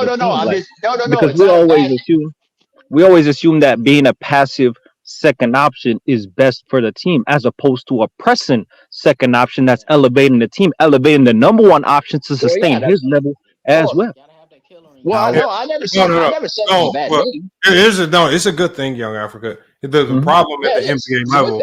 The problem at the NBA level is when you have that brewing, and it was just kind of like a teapot just sitting there brewing, and it's just as a coach, one day this shit about to blow up in my face. I don't know when. We're gonna ride it out till it does, but when it blows up, that's when we'll address it. So, as a coach, go ahead, finish. No, I'm just saying. I think Phil Jackson knew there's gonna be a day where Kobe's his work ethic. Remember, this guy was dedicated to the gym like no other. And you're going to get pissed when you're in the gym consistently putting in that effort. And then your running mate coming into camp overweight, not taking his conditioning seriously, but he's still getting looked at as the number one. So there's going to always be a tinge of jealousy. You might not say nothing at first, but as his clout start getting up, his name start getting up, and he started looking much better in the playoffs. Now I'm about to start saying something. Now I'm about to start acting out on the court. And it started to blow up in the Lakers' face. And that's when they said, okay, now we got to make a move because we cannot now we have to only proceed with Kobe as the one. I understand the off-court issues, and I understand the media narrative and the off-court issues and the pressure of that. But as a coach, Coach Lamar, when you have a second best player, let's say you have the second best player on your team, and he's pressing and elevating the team and elevating and making the number one option have to be even better to sustain that role and to be that guy, isn't that a benefit to the team? Would you like that? Or are you telling the second option, hey, slow down, bro, you know your role? What you doing? Yeah, that's what I'm saying. Like, so on your teams, you need balance. And when you have two guys where when you look at both of them, obviously Kobe was more of a defender than Shaq. But when you have two guys where their number one attribute is scoring, there's always going to be this internal battle amongst the two. And, because they're fighting, they're kind of fighting for the same spot, and they're trying to fight for the same spot, doing it the same way. They both need the basketball to score to be looked at as the top dog. And so it made more sense with Jordan Pippen because Pippen didn't need the basketball to be Pippen. Pippen was making his name on the defensive end. And then when LeBron and D Wade figured it out, D Wade knew I can't be the alpha. I can't be the one with LeBron. I have to find a lesser role to play. And, and I have to redefine my game, be much more defender in that right. So with Kobe and Shaq, I think the Lakers inadvertently pit those two players against each other. And because I think that's what happens when you got just two alphas, but they scored the same way. I mean, imagine this. If you would have put imagine Kobe next to Ben Wallace. That might have been one of the most unstoppable tandems in NBA history, right? Because Ben Wallace can be great on his end. Kobe can be great on his end. They will never clash at all. They will never clash. So that's what I would have done with Kobe. I would have probably sought out somebody like that, completely opposite. They got that more dominant duo than Shaq and Kobe, though. I don't know about that. I don't know. No, I don't know. I think it would have had more longevity than Shaq and Kobe. Okay, that's fair. I don't know if it would have been more dominant, but it would have definitely had a longer run. Definitely had a longer run. Now, they got that in Gasol, though, innit? Someone with all the skills and basically a beta mentality. Because when you actually look at Gasol's efficiency, especially in the playoffs, he was doing amazing stuff, but he never got any of the credit. He was like 2010 and 2 and like 4 assists. He was and his mentality, he didn't need the credit. He came in knowing I'm the number 2 guy, Kobe's the man. Like there was no, like Kobe came in thinking, Kobe was just, he came into the league thinking I'm the man. Why the hell am I not playing? You guys are some bums. And he always just came in thinking he was the man. Even when Shaq was at his prime powers, he thought he was the man. So, you know, the best players got to be delusional. Like Kobe can't be Kobe if he's not thinking delusionally. So he needed to be that way. Like, so I don't knock him because he's not Kobe if he's not like that. He's some other random Joe. So, you got to take the good with the bad with Kobe. You know, when you get. I was just listening to your last stream, right, about Wembanyama, right? Very interesting, man. You know, I just heard you cooking.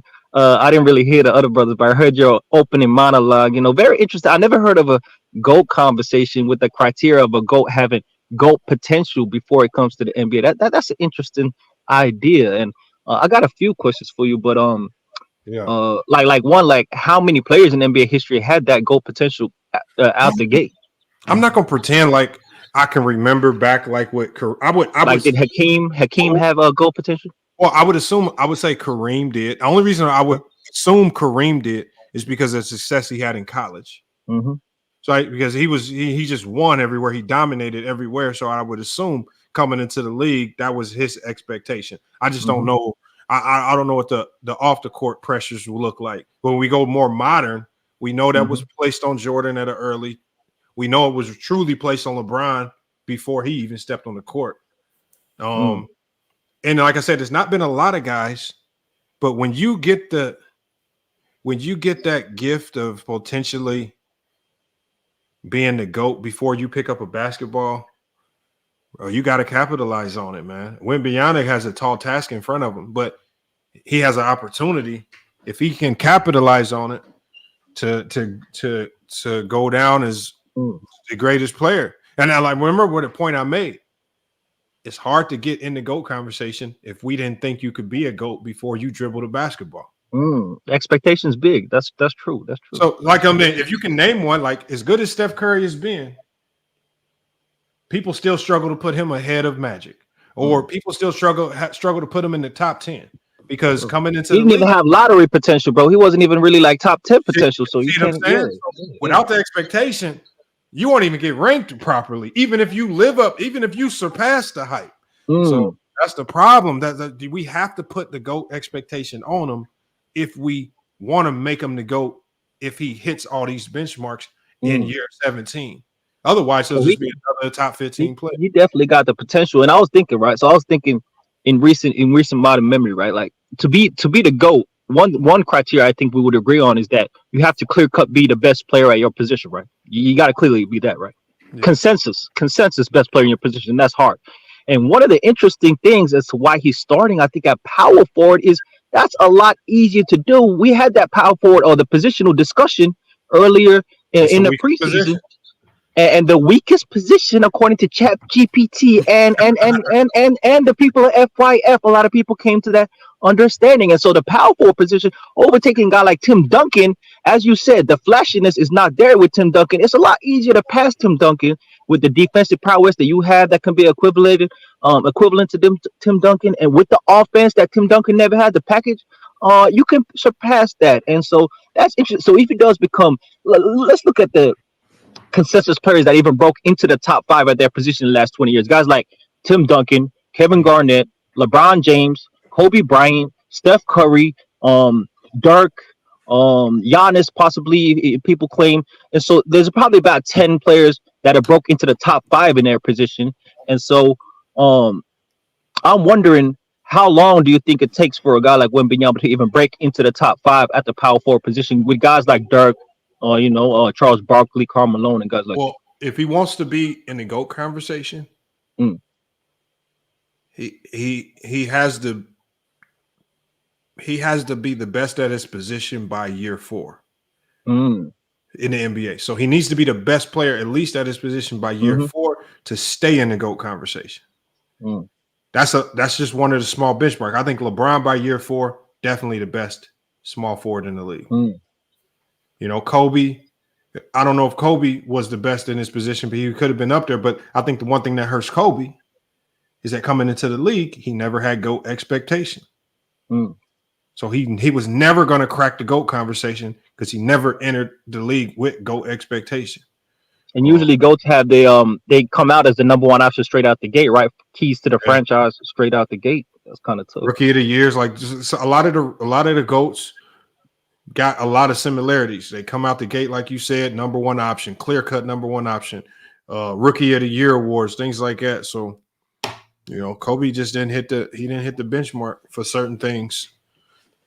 Better than Giannis by year 4. That's gonna be tough. Giannis still gonna be in his prime at that point in time. It's gonna be tough. It's gonna be tough, but the thing is, if he wants to be considered the GOAT, he got to go get it done. That's the thing about being the GOAT, Young Africa. It's not easy to hit these benchmarks. It's not gonna be easy. But if he hits the benchmarks, we gonna reward him with keeping him in the conversation. So, and I just got a question for you too. Like, is it possible? It's interesting because you talked about the metrics and the winning and how no GOAT there's no one way to be the GOAT or all-time great. Can Wembanyama realistically be so dominant, never have the pieces around him, never have the right situation, injuries go down, he loses, he's 0-4 in the finals and can still be considered the GOAT because of just the individual greatness? Is that possible? I believe that if he's a GOAT type talent, just like we've seen from all other GOATs, people are going to want to come play with him. All right. Somebody is. It might not be all the stars, but somebody's going to want to come and lend you a helping hand. Somebody's going to want to come. We saw it with LeBron. Multiple players want to come. We saw it with Kobe. I mean, there were a lot of players that did want to come, but he was still able to get guys over there to win. So, who else we see it with? Jordan, obviously. Secretly, I remember I heard an interview. Shit, Isaiah Thomas was like, shit, I'll play with him in a heartbeat. You know what I'm saying? Like, I mean, it's just different. So people can lie and try to act like they didn't want a team. They're not going to want to team up with you, but shit, good players. He should gravitate and attract talent. He should galvanize the organization into getting talent.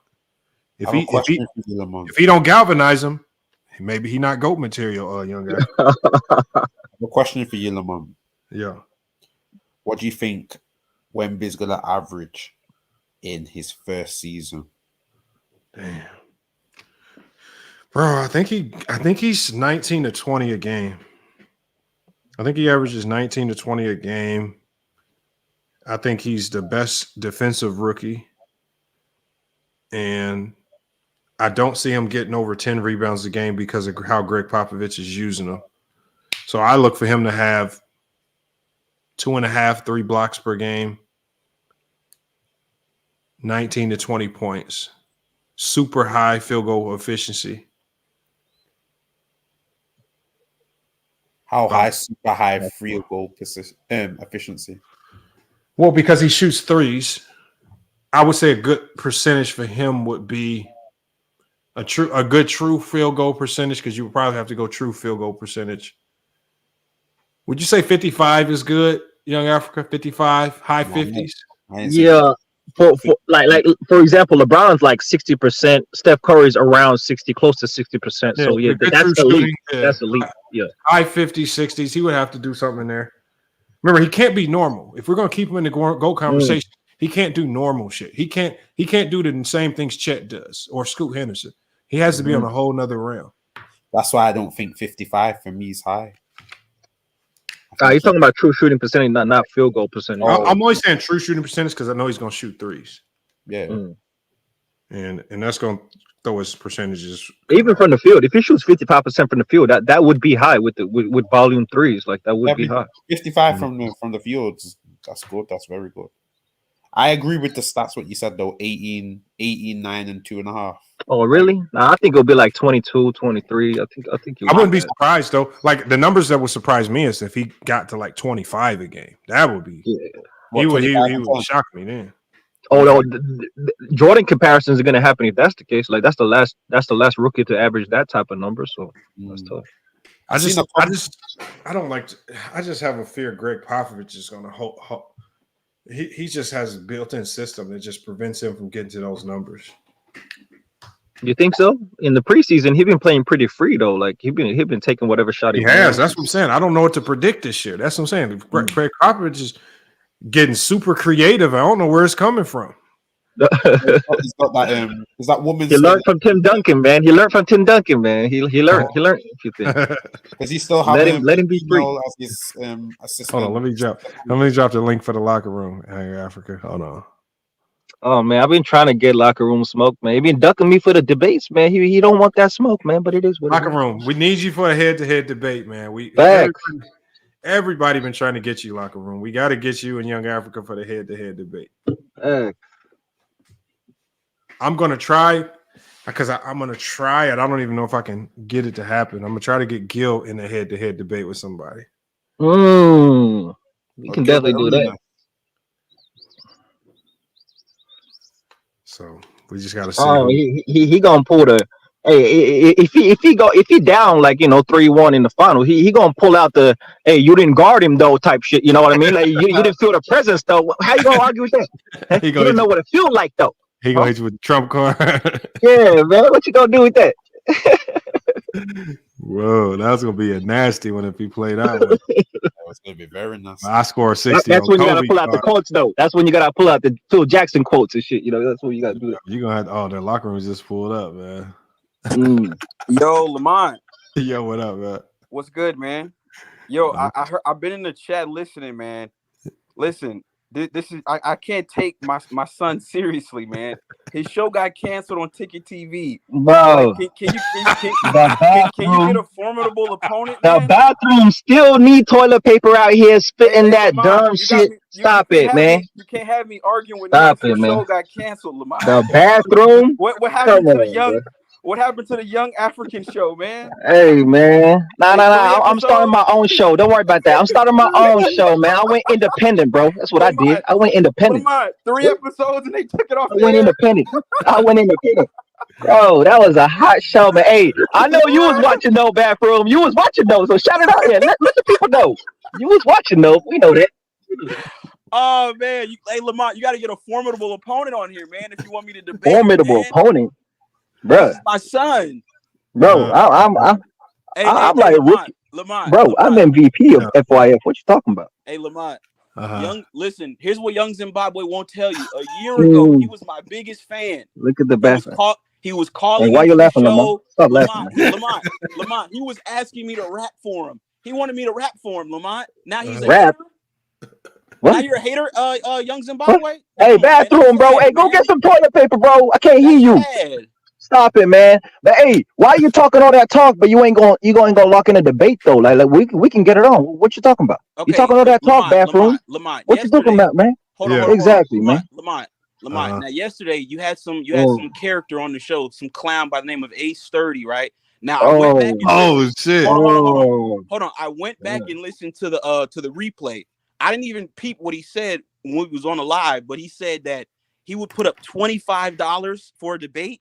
I think that's what he said, right? So here's what I'll do for Young Zimbabwe, because he's like, I think he's probably I say he's probably above Ace 30 or whatever that dude's name is. So here's what I'll do for you, Young Zimbabwe. I'm gonna put my Cash App in the chat. You gotta pay me $100 and then I'll debate you. You got to pay me. Because you think I am, man? Who you think I am, man? Who is you, man? Hey, you unranked in FYN. Hey, pull up the power rankings. Hey, let him know, Lamont. He ain't seen the power rankings. Pull up the power rankings, man. Hey, bathroom, you're a rookie. You 0-0. You ain't pulled up in the ring. You ain't done anything, bro. You out here like Ted Holmgren. Got a couple preseason games, thinking you all that, bro. Flexing. You ain't done nothing. You don't do nothing out here. All you do is talk. Sturdy would pack you up. Don't even worry about me. Sturdy himself would pack you up. And you running from Sturdy, and now you're talking about you got to pay me. You ain't like that, bro. No, I ain't trying to hear all that. Yeah, because he ain't earned that. You ain't even like that. Exactly. Lamont. What up? Exactly, Are you gonna sit on? Are you gonna sit there and not explain to Young Zimbabwe that yesterday it was 1 versus 8 and the locker room emerged victorious? I must have not even got up to that point. What happened, Lamar? Is that what happened, Lamar? No, you're in Africa, so you was probably asleep. I'll put it like this. Hold on. No, Young Africa. What happened was he was 1 versus like 8, And the chat, obviously the chat makes the decisions, and the chat was saying that he cooked them all. one on 8. So, like I said, here's what I do for you. Cooking them on what though? Man, that nigga was don't his come with no position? logic, special. Lamont, What was man. his Locker room position? don't know what the hell he be talking about. Oh, facts, Herm. We know what time it is, Herm. Listen, Man, Africa will cook you with ease on locker Man, room. that's light work. This ain't your Man. channel, Is nigga. that You germ? can't put a nigga That's light backstage on work. your channel. Is You that can't put a germ? nigga backstage on your Bro, channel. a locker room. I don't know how you ain't don't gonna have a snippet of Herm yet, man. Hey, He no, can't. come on, Lamar. I cooked him like 3-4 weeks ago on my No, he channel. didn't. Germ is a clown. Hey, Lamont, that nigga Germ crying, is a man. That clown, nigga was Lamar. crying. That nigga Hold was on, Herm. He crying, cooked man. you, man. What happened? Man, that He nigga was called crying, in man. Lamont. He easy work. He don't know shit The about basketball, chat called Lamont. him He just germ. controversial. Hold on. Facts, bro. The I'm trying to bathroom hear is the TMZ of YouTube basketball, bro. That's That's what all he he is. That's is, what he do, bro. That's all Hold he on. is. That's all Hold he on. do, Hold on. man. Locker room. What happened? What happened? Locker room. Okay, so like I said, it's crazy, right? You have two niggas, right, on the panel right now. Both of them called in. Like I said, Young Zimbabwe was a fan, and then Germ he called in. Nah, And then the locker room turned into the cool room. He turned into the cool room, Herm. He flipped up and switched up on Kyrie Irving, and we had to switch it up though. We had to switch it up though, because we stand with our brothers, Herm. Unlike the cool room, we don't do that. Hold on. We don't do that. Nope.